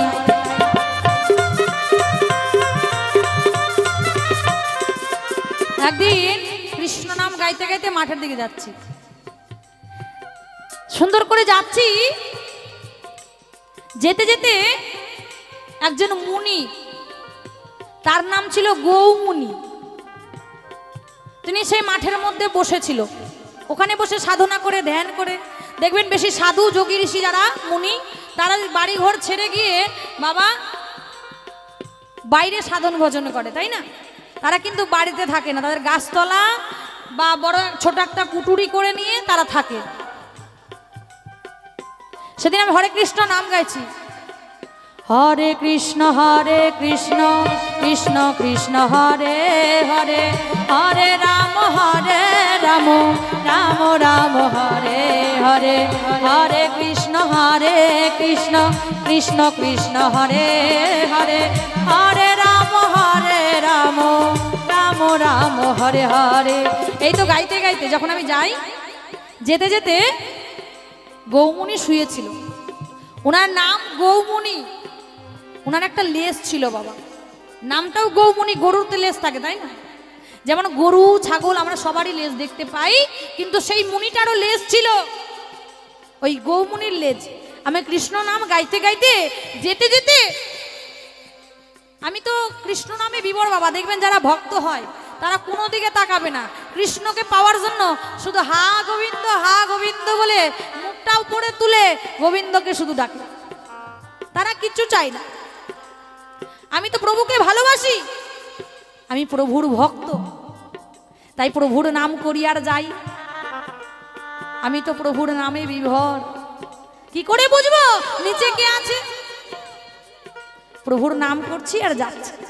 যেতে যেতে যেতে যেতে ওই গৌমুনিটা ছিল, গৌমুনি ধ্যানে বসেছিল, আমি প্রভুর নামে বিভোর, কৃষ্ণ নাম গাই। তখন যেতে যেতে যেতে যেতে সেই গৌমুনির লেজ ছিল যে, ওই লেজের মধ্যে পা পড়ে গেছে, ওই গৌমুনির লেজে পা পড়ে গেছে। যখন পাটা পড়ে যায় তখন গৌমুনির হঠাৎ করে ধ্যান ভেঙে যায়। হ্যাঁ, কে এমন আছে আজকে আমার ধ্যান ভঙ্গ করে দিল, আমার লেজের মধ্যে পা দিল?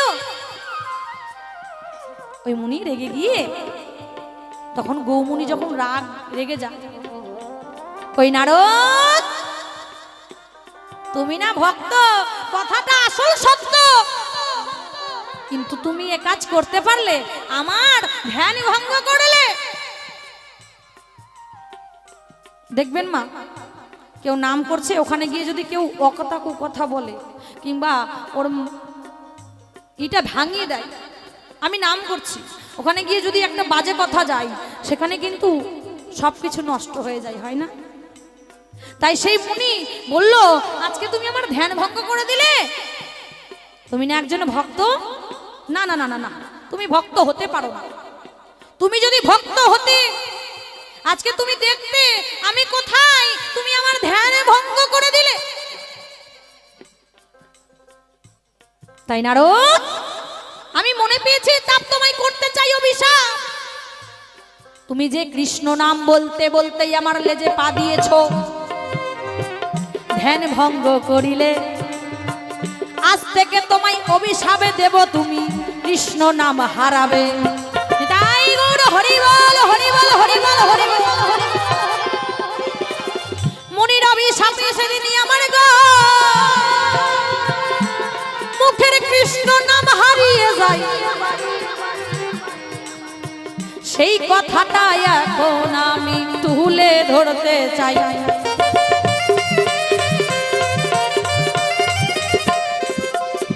সেদিন ওই গৌমুনি রেগে গেল, রেগে গিয়ে অভিশাপ করলো যে তোমার মুখে কৃষ্ণ নাম আজ থেকে হারিয়ে যাক। আমি মনে পেয়েছি তাপ তোমার মুখের কৃষ্ণ নাম আজকে থেকে হারিয়ে যাক, আর তোমার মুখে কৃষ্ণ নাম হবে না। তখনও কাঁদতে শুরু করলো, প্রভু ও মুনি, আজকে না হয় আমি ভুল করেই ফেলেছি, তা বলে তুমি এত বড় অভিশাপ দিবে, আমার মুখ থেকে নামখানা হারিয়ে যাবে? না না না না মুনি, আমায় অভিশাপ করো না। ওই মুনি বলল, যখন অভিশাপ করেই দিল, ঠিক আছে, তোমার মুখ থেকে যেহেতু অভিশাপ করেছি, অভিশাপ ফিরিয়ে নেওয়া যায় না, তাই অভিশাপ যেহেতু ফিরিয়ে নেওয়া যায় না, আজ থেকে তোমায় কৃষ্ণ নাম তুমি গাইতে পারবে না, কিন্তু নারায়ণ বলতে পারবে। সেদিন থেকে বলেছিল তোমার কৃষ্ণ নাম যেহেতু হারিয়ে যাবে, আমি তোমায় অভিশাপ করেছি, তাই আজ থেকে তুমি কৃষ্ণ নাম করতে পারবে না, কিন্তু তুমি নারায়ণ বলতে পারবে। তাই তো সেদিন থেকে আমার মুখে দেখো কৃষ্ণ নাম হারালো, জগৎ মাঝে নারদ মুনি নাম যে আমার হলো।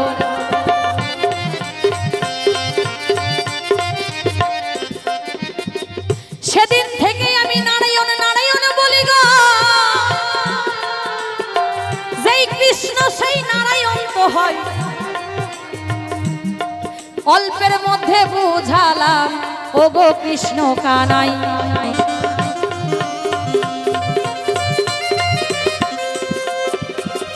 এইবার আমি তোমার কাছে গো জবাব দিলাম তাই, এইবারেতে তোমার কাছে কিছু জানবো তাই।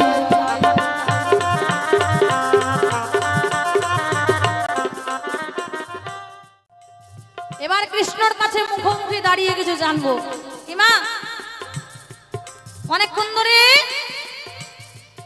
কৃষ্ণর সঙ্গে হলো এক এক করে, এবার জায়গায় দাঁড়াই, দুজন মিলে মুখোমুখি দাঁড়িয়ে করি লড়াই।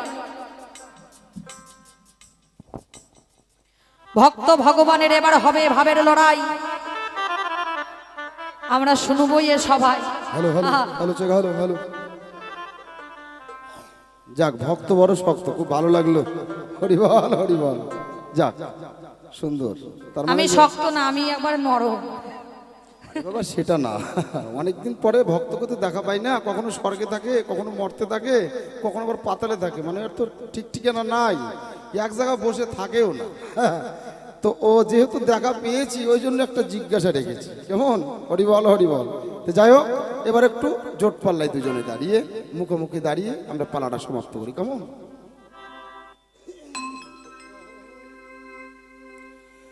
ও যেমন লোহার শোনে কাষ্টের পিড়ি, জলে ভাসে দুহি জহনা, কৃষ্ণ প্রেম সকলে জানে না। জয় জয় হৃদয় গৌর হরিবল হরিবল হরিবল।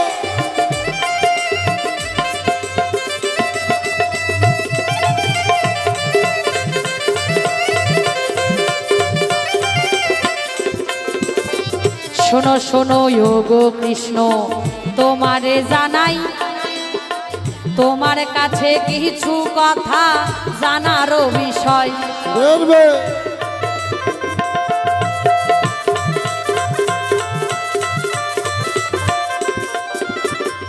পৃথিবীর মধ্যে কত গাছ থাকে, কত ভালো মন্দ দেখি গো, আপনাদের জানাই। এই যে কৃষ্ণ, তুলসী পাতা ছাড়া কৃষ্ণ ভোগ নিবেদন হয় না, হয় মা? হবে না। কৃষ্ণ তুলসী পাতা না দিলে তার ভোগ নিবেদন করাই যায় না, ভোগ গ্রহণ করে না। কত ভালোবাসে তুলসী। এদিকে আবার কি চন্দন তুলসী পাতায় বাটা দিয়ে চন্দন বেটে তুলসী পাতাই করে গোবিন্দের চরণে না দিলে সেটাও কিন্তু দেওয়া হয় না। যখনই তুলসী পাতা গোবিন্দের চরণে দিবেন যে কোনো ঠাকুরকে, তখন তুলসী পাতার মধ্যে চন্দন লাগাবেন। চন্দন ছাড়া তুলসী পাতা দেওয়া যায় না। যখন চন্দন লাগিয়ে তুলসী পাতা দেয় ওটাও কিন্তু একটা ভালো, সবকিছু ভালো পছন্দ করে। পৃথিবীর দেখে যখন তাকাই মানুষ চাষবাস করে, তাই তো মা? চাষবাস করলে জমির মধ্যে পাটের জমিতে আগাছা গাছ বেরোয়, কতগুলো আগাছা আছে না, যেগুলো গাছ বেরোয় তুলে তুলে আমরা ফেলে দেই, তারপর তো গাছ ভালো হয়ে ওঠে। আগাছাকে ফেলার পরে বাকি গাছগুলো সুন্দর করে মানুষ হয়। কিন্তু যখন ভগবানের দিকে তাকাই, পৃথিবীতে তুলসীর গাছ, চন্দন গাছ, কত দামি দামি মেহগুনির গাছ, ইউক্যালিপটার আরো দামি দামি গাছ আছে বাবা, গাছ আছে বাবা, তাই না? কত দামি দামি গাছ, যে গাছ দিয়ে কত কিছু তৈরি হয়, খাট তৈরি হয়, সিংহাসন তৈরি হয়, সব তৈরি হয়। কিন্তু যখন গোবিন্দের দিকে তাকায়, গোবিন্দ সবচেয়ে ওই আগাছাকেই ভালোবাসে, যেটা আমরা তুলে ফেলে দেই জমি থেকে আগাছা। যে কদম গাছকে কেউ মানুষও করে না, জলও দেয় না, কদমের ফুল দিয়ে পূজাও করে না, করে কি? করে না। ওটা আগাছা ধরলেই হয়, এটা নিজে নিজে উঠে নিজে নিজে মরে। ওর কোনো বাবা কেউ মানুষ করে না, ওকে জানিয়ে সারে মানুষ করে, কদম গাছকে কেউ নেড়ে চেড়ে মানুষ করে না, কদম গাছ নিজে নিজেই ওঠে। কিন্তু আমি দেখতে পাই কৃষ্ণ তুমি ওই আগাছাকে এত ভালোবাসো কেন তাই? হ্যাঁ, এত দামি দামি গাছ থাকতে তোমার তুলসীকেও তুমি এত জায়গা দাও, এত বড় জায়গা দাও নাই। কিন্তু আগাছা যে কদম গাছ, যার কোনো অস্তিত্বই থাকে না, ফুলের গাছ লাগে না, গাছটা দিয়ে একটা টুল পর্যন্ত হয় না, হয় কি মা? একটা পীড়াও হয় না, এমনকি গোবিন্দর সিংহাসনটাও হয় না। হ্যাঁ, তাও আর গোবিন্দ ওই গাছটাকে এত প্রিয় মনে করে ওই গাছে সব সময় থাকে। বাবা বিছানা বানিয়ে নিয়েছে ওখানে, ওখানেই থাকে, ওখানেই রাধা নাম গায়। কারণটা কি? কৃষ্ণ কানাই। এখন আমি শুনতে চাই। দেখছেন কদম গাছটা নাকি আগাছা, আয় রে কপাল রে। তো নারদের অবস্থা হয়েছে তাই, কদম গাছটা আগাছা বলেছে। ওই বেটা নারদ,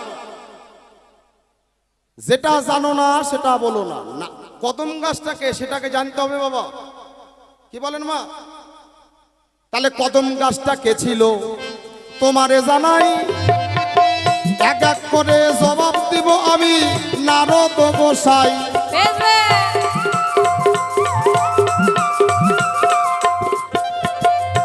এই এই কদম গাছটা হলো স্বয়ং রাধা রানী। আপনাদের জানাই এখানে একটা তত্ত্ব আছে, বুঝা বোঝে তাই।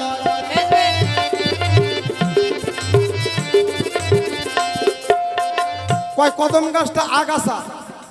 কেউ যদি নিজের মানুষকে ভালোবাসে তাতে অপরাধটা কি মা? আপনার স্বামী যদি আপনাকে আদর করে ভালোবাসে তাহলে অপরাধটা কোথায়? এখনকার দিনে স্বামী আদর করলে অন্য কেউ চলে। নারদ বুঝতে পারে নাই। তাহলে রাধারানী হচ্ছে স্বয়ং কদম গাছ। কি করে হলো? সীতাকে হরণ করে নিয়ে লঙ্কার রাবণ রাজা হরণ করে নিয়েছিল, তাই অসৎ কাননে সীতাকে রেখেছিল, জানেন গো সবাই।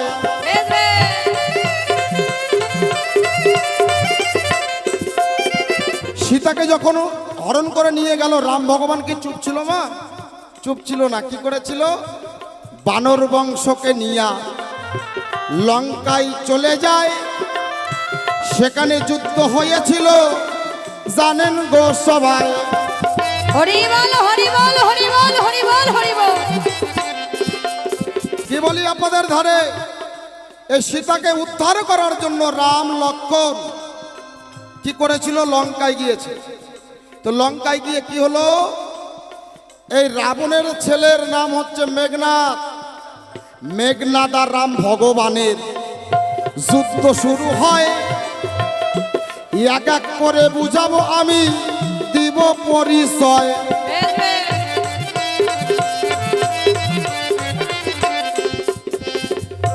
এই রাম ভগবান আর রাবণের ছেলে মেঘনাদ যখন যুদ্ধ শুরু হলো, রাম পরাজিত করতে পারছে না মেঘনাদকে, মেঘনাদ পারছে না রামকে পরাজিত করতে।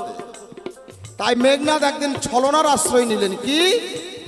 যে রামকে আমি এমন জায়গায় আঘাত করব যাতে যুদ্ধ করতে আর না পারে। তাই কি করলেন? রাবণের ছেলে মেঘনাদ তখন একটা মায়া সীতা বানায়। ওই মায়া সীতার কাটা মাথা কাটিয়া রামের কাছে দেয়।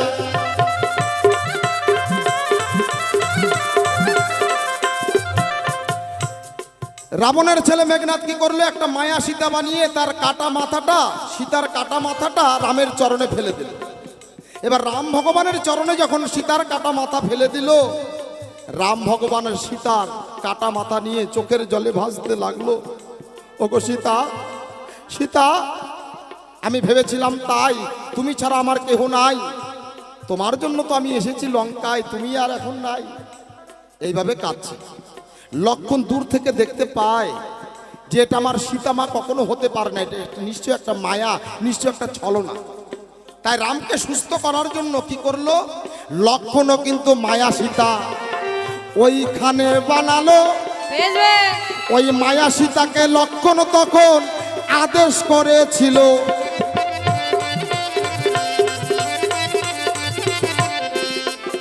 ওই লক্ষ্মণের মায়া সীতাকে বললেন, যাও সীতা, তুমি আমার দাদার সম্মুখে যাও, আমার দাদাকে যুদ্ধ করতে বলো, রাবণ বংশ ধ্বংস করতে বলো।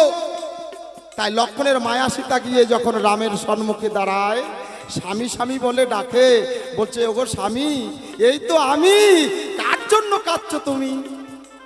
এখন সীতার কাটা মাথা ফেলে দিয়ে ওই সীতার দিকে তাকায় যে না, আমার তো সীতা মরে নাই। রাবণ বংশ ধ্বংস করিয়া কোন কর্ম করিল, অসৎ কারণে আসল সীতাকে নিয়ে যখন এলো। নিতাই গৌর হরিবল হরিবল। এখন আসল সীতাকে উদ্ধার করে যখন রাম ভগবান নিয়ে যায়, তখন ওই যে লক্ষণের মায়া সীতা যেটা বানিয়েছিল, ওই লক্ষণের মায়া সীতা গিয়ে সম্মুখে দাঁড়ায়। শোনো শোনো ওগো রাম ভগবান, তুমি আমার স্বামী, এখন আমার কি হবে বলো এখন তুমি।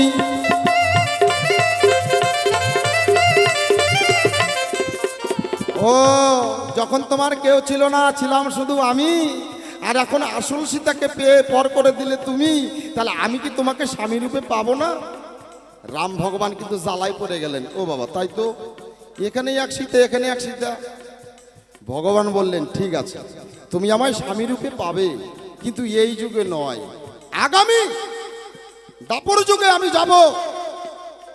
আমি রাম অবতার শেষ করে কৃষ্ণ দাপর যুগে হব, তোমার যত মনের আশা বাসনা আমি পূর্ণ করব। তাহলে আমি কি করব? ভগবান রামচন্দ্র বললেন তুমি আমার কথা নাও, তুমি বৃক্ষকুলে জন্মাও। রাম ভগবানের কথা শুনিয়া বৃক্ষকুলে জন্ম নিল। দাপর যুগে ওই বৃক্ষ কদম গাছ হলো। হরিবল হরিবল হরিবল। বোঝা গেল? যখন কৃষ্ণ কদম গাছের কাছে যখন যায়, ওটা কদম গাছ থাকে না মাগো, স্বয়ং রাধা রানী হইয়া যায়।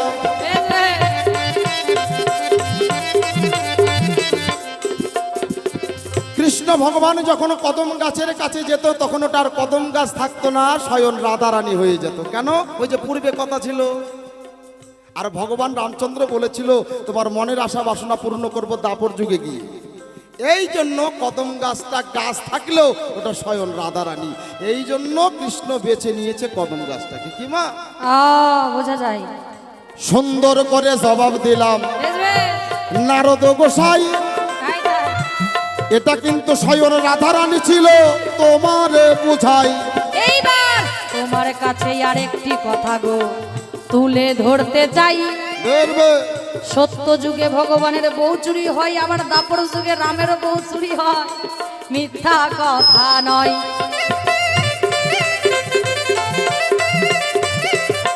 তুমি না ভগবান, তোমার বউ আমার চুরি হবে কেমন করে?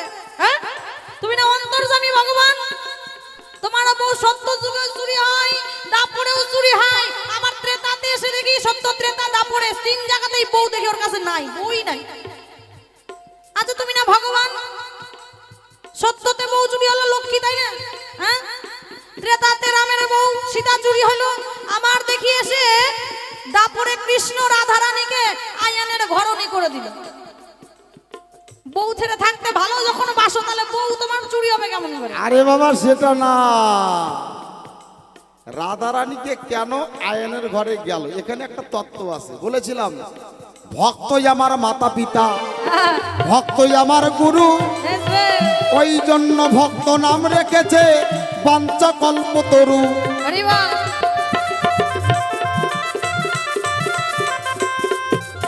ভক্ত যদি চায় ভগবানকে না দিয়ে থাকতে পারে ধরায়, তাহলে আয়ান ঘোষের ঘরে কেন রাধা রানী গেল, আয়ান ঘোষটা কে ছিল সেটাকে জানতে হবে বাবা। আচ্ছা শোনো ভগবান, আমি সবই শুনবো। তোমার প্রত্যেকটা যুগেই বউ কেন হারায়, বউ কেন থাকে না তোমার কাছে, সবটা আমি জানতে চাই আজকে। আচ্ছা, তোমার বউ কেন ওই লক্ষ্মীও চুরি হলো, তাই না? লক্ষ্মীকেও তুমি অন্যায় করে দিলে, সীতাকেও চুরি করে নিয়ে গেল, এত তোমার বউ চুরি হয় কেন? সবকিছু খুলে বলো। না না না, চুরি কখনো হয় না। এখানে একটা তত্ত্ব আছে, একটু ভালো করে বুঝালে বুঝতে পারবে। কেমন? খোঁচা না মারলে। এই আয়ান ঘোষটা ছিল পূর্বে জন্মে এক ছিল মুনি। সুন্দর করে জবাব এখন দিতে চাই আমি।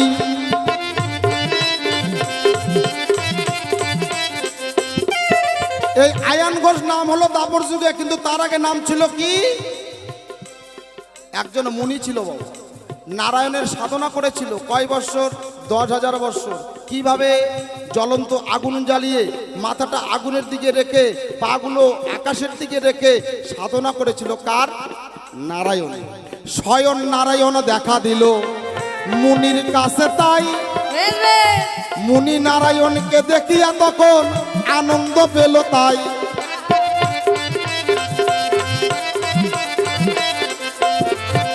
বলছে, মুনি আমি তোমার ভক্তিতে আমি খুশি হয়েছি, সাধনায় খুশি হয়েছি। বলো তুমি যা বর চাইবে আমার কাছ থেকে তুমি তাই পাবে। মুনি বলে, যদি বর দিতে চাও আমার কথা নাও, বেশ বেশ।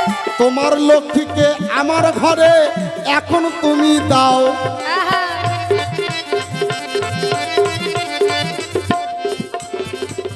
নারায়ণ বলে, এটা হবে না, হবে না, হবে না রে ভাই। নিজের মানুষটাকে কি অন্যের হাতে দেওয়া বটে যায়? আহা।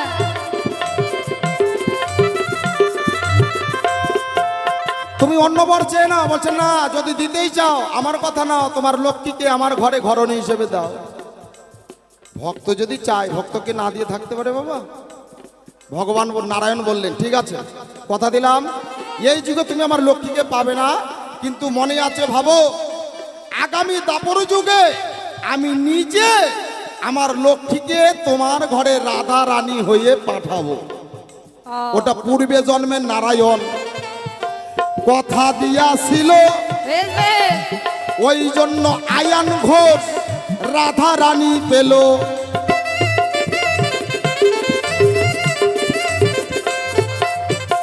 সবাই মিলে হরি বলো, হরি বল। সবাই মিলে হরি বলো, পুরালাম যে বাসনা, কৃষ্ণ প্রেম সকলে জানে না। যেমন লোহার সনে কাষ্টের পিড়ি চলে ভাসে দুই জনা, কৃষ্ণ প্রেম সকলে জানে না। এই ভগবান যা যা কর্ম করে বেড়ায় দেখলেই মাথা ঘুরে যায়। মা যা বললো বউটার অন্য কারো কাছে দিল, মানে ভগবানের মন এত বড়। ভগবানের মন কিন্তু ছোট না। এমনি জানি আমরা ভগবানের মন বড় বলে তো এতগুলো জীব সৃষ্টি করেছে, তাই না? হ্যাঁ, কিন্তু যেদিকে তাকাই ভগবান, বাবা কি আর বলবো, ব্যবহারের দিক থেকেও খারাপ। কোনটা? আমার রাধারানী অষ্টসখী লইয়ে যেদিন যমুনায় স্নান করতে যায়, যমুনায় স্নানও করে। যমুনায় অষ্টসখী রাধারানী এইজন সবাই মিলে স্নান করতে গেল, স্নান করতে নামলো, বাবা বস্ত্র সব উপরে রেখেছিল, তাই তো? হ্যাঁ, কিন্তু এই কৃষ্ণ কালো কি করেছিল সেদিন? কৃষ্ণ শিকন কালো আমাদের প্রভু সেদিন ওই রাধারানী অষ্টসখীর কাপড়গুলো নিয়ে বসে বসে মজা দেখছিল। এটা মানাই? হ্যাঁ, হায় রে হায় রে কপাল রে, আজকে আমার পিঠ ছাড়বে না আর। বাবা এ তো হচ্ছে মানে কানাই আমাদের, তাই না? হ্যাঁ, এখনকার দিনে আমাদের কলির কানাই অনেক বেরিয়ে গেছে, মা কি বলি, তাই না? হ্যাঁ, আমাদের কলির কানাই কলির কষ্ট অনেক হয়ে গেছে। মানে এদের আবার বউয়ের আবার ঠিক নাই, ভগবানের যা ছিল এদের আরো উল্টা পাল্টা, তাই না? হ্যাঁ, কিন্তু আজকে ভগবানের আমি বলতে চাই, মানলাম আমার মনে হয় তোমার ব্যবহারগুলো দেখেই এখন কলির কেষ্ট হয়েছে সবাই। কিছু কিছু ছেলেরা হয়েছে না কলির কেষ্ট। হ্যাঁ, এই বেলা প্রেম করে ওই বেলা নাই, কি মা, তাই তো? হ্যাঁ, এক একজন। আরে বাবা শোনো, শোনো শোনো শোনো, বিষয়টা হলো ওই এখনকার প্রেম আর রাধা কৃষ্ণের প্রেম এটা তো আর এক না মা, তাই কি না বলেন? রাধা কৃষ্ণের প্রেম আর এখনকার প্রেম তুমি যদি এখন ওই এক জায়গায় করে দাও, কেরোসিন আর দুধ, তাহলে এক হবে মা? দেখো দেখি, সেটা নিয়ে না। রাধা কৃষ্ণের প্রেমটা হচ্ছে সম্পূর্ণ ভিন্ন। কেমন? বিষয়টা হলো এই জায়গায়। তাহলে বিষয়টা তো শুনলাম, কিন্তু তুমি ওই বস্ত্রগুলো চুরি করছিলে কেন? আরে বাবা, এখানে একটা তত্ত্ব রয়েছে। কি তত্ত্ব? 33 কোটি দেবতার বিরাজমান, তার মধ্যে একটা দেবতার বিরাজমান কোথায় বাবা? দেখবেন জলের নিচে। সেই দেবতাটার নাম কি? তার নাম হচ্ছে বরুণ দেব। একদিন অষ্টসখী রাধারানীর কাছে গিয়ে বলছে, রাধা আমাদের বলতে নাই বাধা, মনে ভাবি তাই আমি তোমাকে নিয়ে আমরা অষ্টসখী মিলে যমুনাতে স্নান করতে যাই, চল না রাধা। এখন রাধা রানী বলছে তাহলে যাবো মা। এখন তখনকার আমলে, তখনকার যুগে বাড়ি থেকে বের হতে গেলে শাশুড়িকে কর্তাদের বলে যেত, তাই না বাবা? কিন্তু এখনকার বউ বেটিরা বলে না। কয় আসতেছি, কয় কোথায়, কয় এই যে মার্কেটে যাবো না। ও বাবা, মার্কেটের কথা কয় বিউটি পার্লারে ঢুকে গেছে। হরিবল হরিবল। তো এইবার যখন অষ্টসখী রাধারানী যমুনাতে চান করতে গেল, সঙ্গে সঙ্গে সখীরা রাধারানীকে বলল, রাধে আমরা তো অনেক দিন ধরে আসি নাই, তাই মনে আছে ভাবো আমরা সবাই মিলে একটু জলকেলি করব। তাহলে জলকেলি করতে গেলে গায়ে বসন থাকলে তো হবে না, জলে সাঁতার কাটতে গেলে, খেলাধুলা করতে গেলে কাপড়ে কাপড়ে ব্যাজ লেগে যাবে, 12 হাত শাড়ি বাবা। তাহলে গায়ে কাপড় থাকলে তো জলকেলি করতে পারবো না, তাহলে কি করে যায়? বলছে আমাদের গায়ে একটা বসন আমরা রাখবো না। সব বসনগুলো খুলে দিয়ে এখন সখী আর রাধারানী মিলে এখন স্নান করতে নামছে। ওর গায়ে ও জল দিচ্ছে, ওর গায়ে ও জল দিচ্ছে। 8-10টা সখী যখন নদীর জলে নামে তখন কত এর কি ফাজিলাম হয়, এরকম হচ্ছে। এখন ওই যে জলের নিচে যে বরুণদেব, ও চোখ খুলে দেখছে যে নারীদের গায়ে একটাও বসন নাই। সঙ্গে সঙ্গে বরুণদেব চোখের জলে ভাসতে ভাসতে বিশ্বের মালিককে জানালেন, হে দয়াল হরি, তুমি গোলকের হরি, আমি এ কি দেখতে পারি? যদি তোমার চরণে আমি ফুল জল দিয়ে থাকি, তোমাকে যদি আমি ভালোবেসে থাকি, আমার কথা নাও, আমার চোখের সামনে থেকে তুমি কুসংস্কার দূর করে দাও। বরুণদেব চোখের জলে ভাসতে ভাসতে ভগবানকে জানালো। স্বয়ং কৃষ্ণ কানাই কথাটা শুনে কৃষ্ণ ভগবান সেই যমুনার কূলে এলো। যমুনার কূলে এসে কি করলো? যত বসনগুলো ছিল সব বসনগুলো নিয়ে কদম গাছে উঠে গেল। এখানে ভগবান কি শিক্ষা দিল? যে নদীতে হোক, পুকুরে হোক, গঙ্গাতে হোক, কোনো নারী কোনো পুরুষ যদি জলে স্নান করতে যায়, এক টুকরো বসন হলেও যেন গায়ে থাকে। এটা আপনাদের জানালাম এই জায়গায়। কিবা বোঝা গেল? ভগবান এটাই শিক্ষা দিল। কেন? ওই যে বরুণদেব ভগবানকে জানালো, আমার কথা নাও, তুমি আমার চোখের সামনে থেকে কুসংস্কার দূর করে দাও। এই জন্য বরুণদেবের কথা শুনে ভগবান সেই জায়গায় আসে, ভক্তকে খুবই ভালোবাসে। তারপরে কদম গাছে ওই বসনগুলো নিয়ে উঠে গেছে। কেমন? এই জন্য বসনগুলো চুরি করেছিল বাবা। ও তাহলে কি বসনগুলোকে দিয়েছিল নাকি গোবিন্দ নিজেই পড়লো?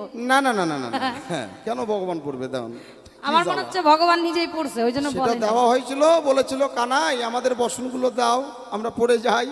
বলছে নেওয়ার যদি ইচ্ছা থাকে তাহলে উঠে এসে নাও। সখীরা বলছে তোমার লজ্জা শরম নাই? আমরা কি এইভাবে তোমার কাছে যেতে পারি? ভগবান তখন বলল যে আচ্ছা সখী, যেদিন এসেছিলে কতটুকু বসন নিয়ে এসেছিলে, যেদিন চলে যাবে কতটুকু বসন নিয়ে যাবে? যেদিন এসেছিলে সেদিন তো এক টুকরো বসন নিয়ে আসো নাই। এসেছিলাম মা, আমরা কেউ এনেছিলাম? আনি নাই। যেইভাবে এসেছে সেইভাবে যেতে হবে। তাহলে তোমরা আমার কথা নাও, তোমরা এসে উঠে এসে নাও। বলছে আমাদের লজ্জা লাগে। বলছে লজ্জা ঘৃণা ভয় তিন থাকিতে নয়। তখন লজ্জা ঘৃণা ভয় ত্যাগ করে এসেছিল। তারপরে কৃষ্ণ বসনগুলো দিয়েছিল। কেমন দিয়েছিল? তাহলে আর পড়েনি। আমি ভাবছি কৃষ্ণ নিজেই পড়েছে। না, ভগবান এটাই শিক্ষা দিল যে এইভাবে জলে নেমে স্নান করতে নেই, অন্তত এক টুকরো কাপড় হলেও যেন গায়ে থাকে, তাই না মা? এই জন্য সখীদের আর রাধারানীকে শিক্ষাটা দিয়েছিল। সুন্দর একটা কথা বলেছো, বা খুব ভালো লাগলো। হরিবল হরিবল। যেমন লোহার সনে কাষ্টের পিড়ি, জলে ভাসে দুই জোহনা, কৃষ্ণ প্রেম সকলে জানে না। সুন্দর করে জবাব দিলাম নারদ গোসাই। যদি আরো কিছু জানার থাকে বলো তুমি তাই। এইবার তোমার কাছে জানার ইচ্ছা, শোনো ভগবান তাই। আমরা সবাই জন্ম নিয়ে মায়ের সুধা খাই। আমরা মানুষরা যখন জন্ম নিই তখন কি মায়ের বুকের সুধা পান করে ছোটবেলায় বাঁচি, তাই তো মা? হ্যাঁ। আর এই কৃষ্ণ নিজের মায়ের সুধা পান করে হয়তো পেট ভরে নি, লাস্টে দেখি পুতুনা রাক্ষসীর দুধ খায়, তাই না? মায়ের দুধ খেয়ে ভগবানের হয়তো পেটে ভরেনি, স্পষ্ট ভাষায় কি ওই জন্য বোধহয় ওই পুতনা রাক্ষসীরে সুধা পান করে। কি কারণ ভগবান বলো আমার তীরে, কেন তুমি ওই পুতনা রাক্ষসীর বুকের সুধা পান করলে? মায়ের সুধাকে কি পেট ভরে না? হ্যাঁ, আমি কেন পুতনা রাক্ষসীর দুধ খেলাম এটা জানতে গেলে হ্যাঁ, এটা পূর্বের কথা বলতে হবে, এই না প্যান্ডেলে। বেশ বেশ।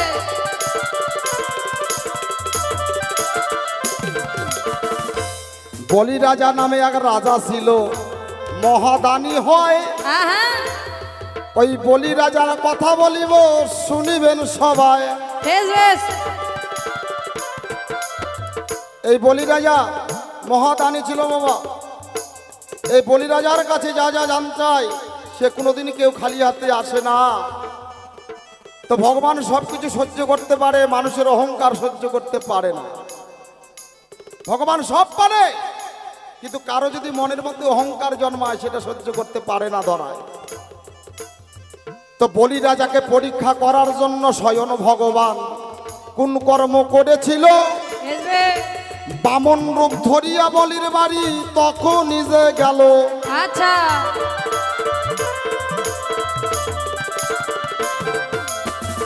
বলিকে ডেকে ডেকে বলে, ওগো বলি, আমার কথা নেবে?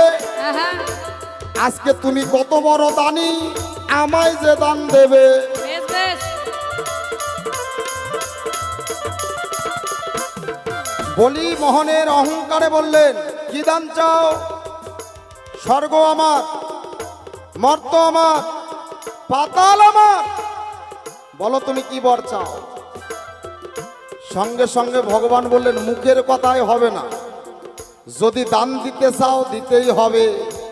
আমার কথা লবে, হ্যাঁ হ্যাঁ, আমার সঙ্গে হাতে হাত রাখিয়া সত্য করতে হবে। সঙ্গে সঙ্গে বলি হাত হাত দিয়ে সত্য করলেন। আর ভগবান তখন তার রূপটা দেখাতে শুরু করলেন।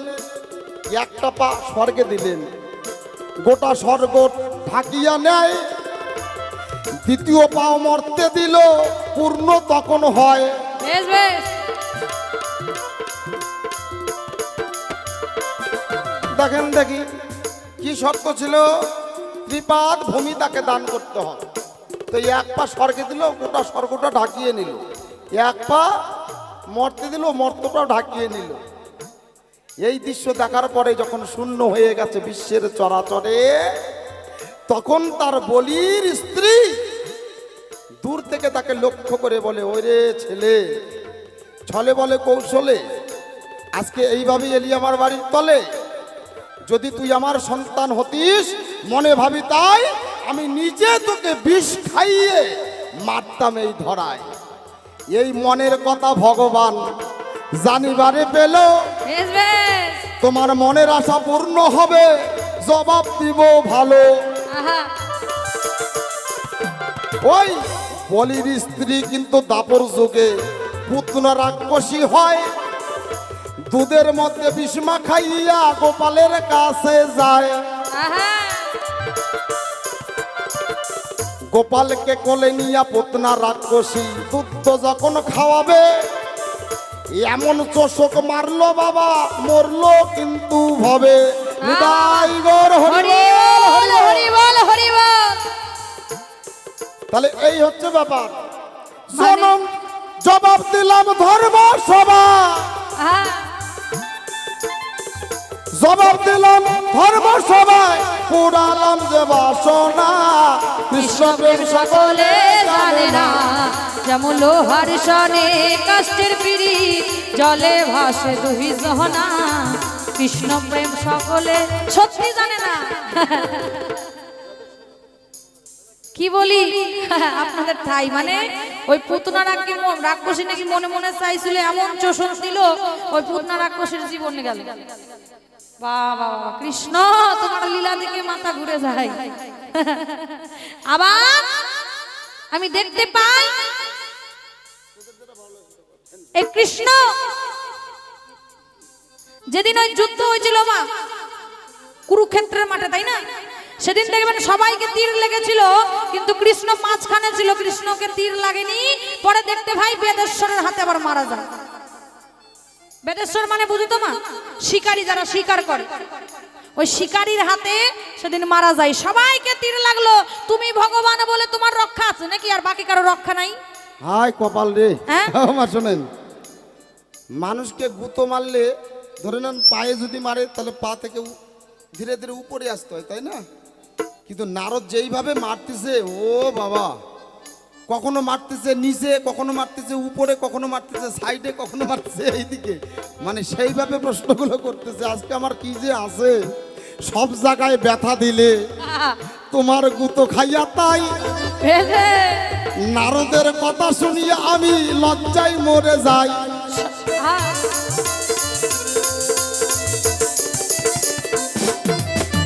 জরাবেদের হাতে কৃষ্ণ কেন মরিল, এটা জানতে গেলে ত্রেতা যুগের কথা বলিব এই না প্যান্ডেলে।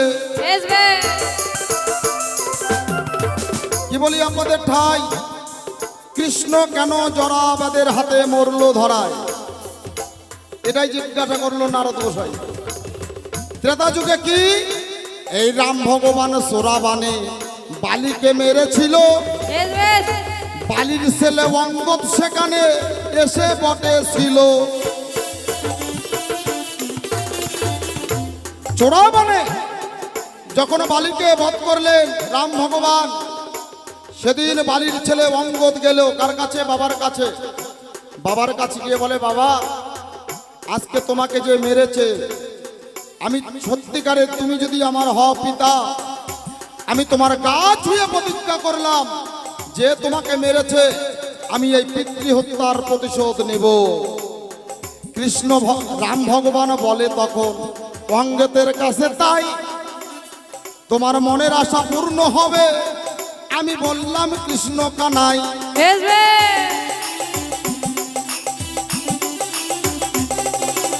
তোমার মনের আশা বাসনা পূর্ণ হবে, তুমি আমাকে মারবে, কিন্তু এই যুগে হবে না। কোন যুগে? আগামী দাপর যুগে কৃষ্ণ লীলা সঙ্গ যখন হবে, তবে কিন্তু তোমার হাতে মরণ আমার হবে।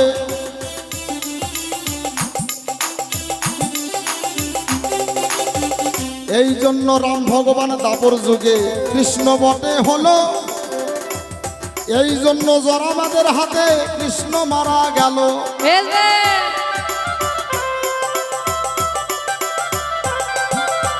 দাঁড়াও, আরো একটা উত্তর আছে। এটা কি করে? গুরুকে যারা অপমান করে এটারও সাজা আছে। কৃষ্ণ কিন্তু গুরুকে অপমান করেছিল, বলবো আপনাদের কাছে।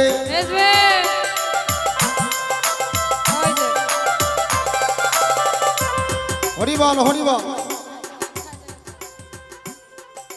কৃষ্ণের গুরুদেবের নাম কি আপনারা জানেন সবাই? একদিন দুর্বাসা মুনি মনের আনন্দে পায়েস রন্ধন করিয়া কৃষ্ণের কাছে নিয়ে গেল। এই পায়েসের বাটি কৃষ্ণ দেখিয়া আনন্দ যে পেল,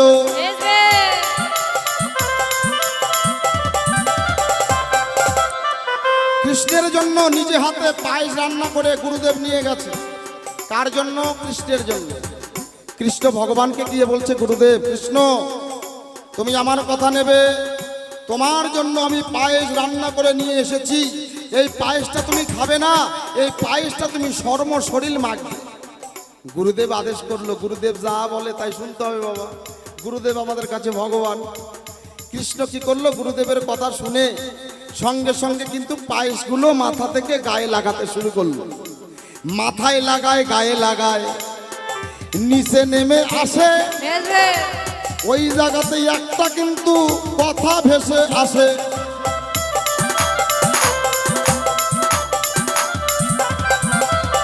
মাথায় পায়েস দিল, গায়ে মাখলো। এখন ওই পায়েস যখন পায়ে মাখতে যাবে, তখন কিন্তু একটু মনের মধ্যে কৃষ্ণ ভগবানের প্রশ্ন জাগলো, সর্বনাশ, এটা কি হয়?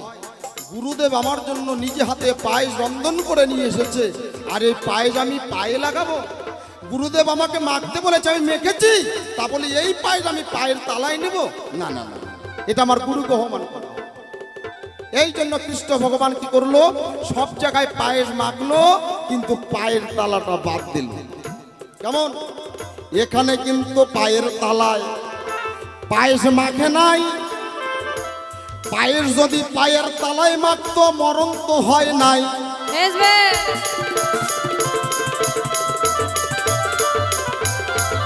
কৃষ্ণ ভগবান যদি ওই পায়েস গোটা সর্ম শরীর মাখতো, পা পর্যন্ত, কৃষ্ণ দাপর যুগে মরতো না, মরতো না বাবা। কিন্তু কেন পায়ের তলায় মাখে নাই? ওই যে ত্রেতা যুগে অঙ্গদকে কথা দিয়েছিল, তোমার মনের আশা বাসনা পূর্ণ হবে, তুমি আমায় মারতে পারবে, কিন্তু কৃষ্ণ লীলা শেষ করার পরে আগামী দাপর যুগে তুমি আমায় মারতে পারবে। অঙ্গদের হাতে যাতে মরণ হয়, ওই জন্য পায়ে পায়েস মাখে নাই। ওই অঙ্গদ দাপর যুগে জরাবেদে হলো, ওই জরাবেদের তীরের আঘাতে কৃষ্ণ মরণ হলো। শোনো শোনো নারদ, তোমারে জানাই, অনেক কিন্তু খাটিয়েছো, আর প্রশ্ন করার দরকার নাই। আরেকটা জিজ্ঞেস করতে হবে, সোনার গৌর পেনে ছেড়ে দেওয়া যাবে না। আরেকটা শোনো শোনো যোগ ভগবান, শোনো দিয়া মন, আমরা তোমার নামে অর্ঘ্য দেই, বলিব এখন।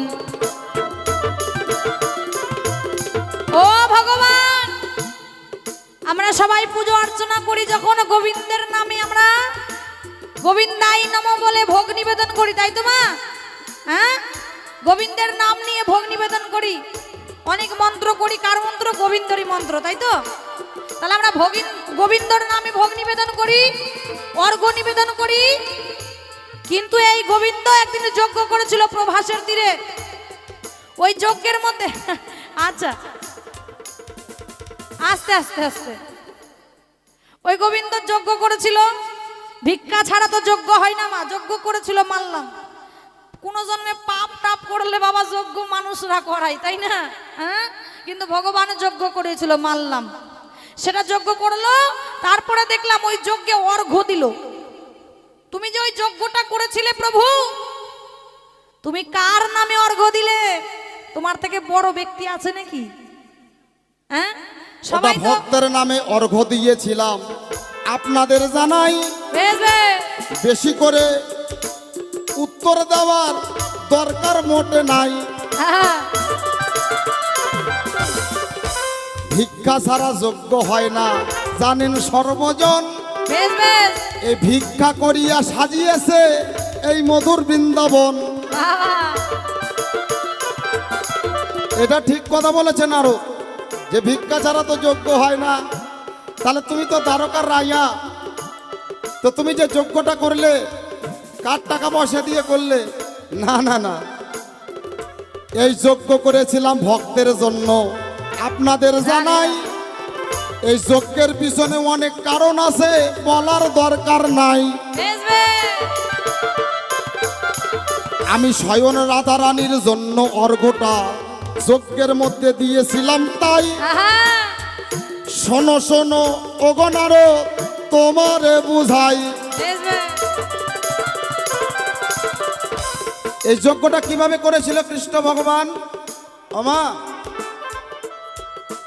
কৃষ্ণ ভগবান দাঁড়ে দাঁড়ে ভিক্ষা করে তারপরে যজ্ঞের আয়োজন করেছিল সেই নদীর ধারে, কি প্রবাসের তীরে। তাহলে এখানেই আছেন যত মাতা মাসি, আমায় এসে করবেন দান।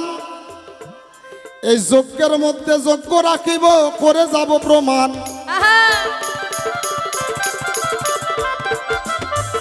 বোঝা গেল নারদ? আমি ভক্তের জন্যই আমি কিন্তু ওই যজ্ঞটা করেছিলাম, আর ভক্তের নামে কিন্তু ওই যজ্ঞতে আমি অর্ঘ্যটা দিয়েছিলাম। মানে কৃষ্ণ রাধার নামে, রাধাকে সব থেকে বড় যেহেতু রাধা ভক্ত, তার নামে অর্ঘ্য দিয়েছিল। যাক, বোঝা গেল প্রভু, আমি শুনে আনন্দ পেলাম। ভালো, তাহলে এবার আমাদের পাড়া এখানেই সমাপ্ত করা ভালো নাকি? শোনো শোনো নারদ গোসাই, তোমারে জানাই, এবার কৃষ্ণ সেবা দিবে তুমি, ভিক্ষা করিয়া নিয়া তাই। ও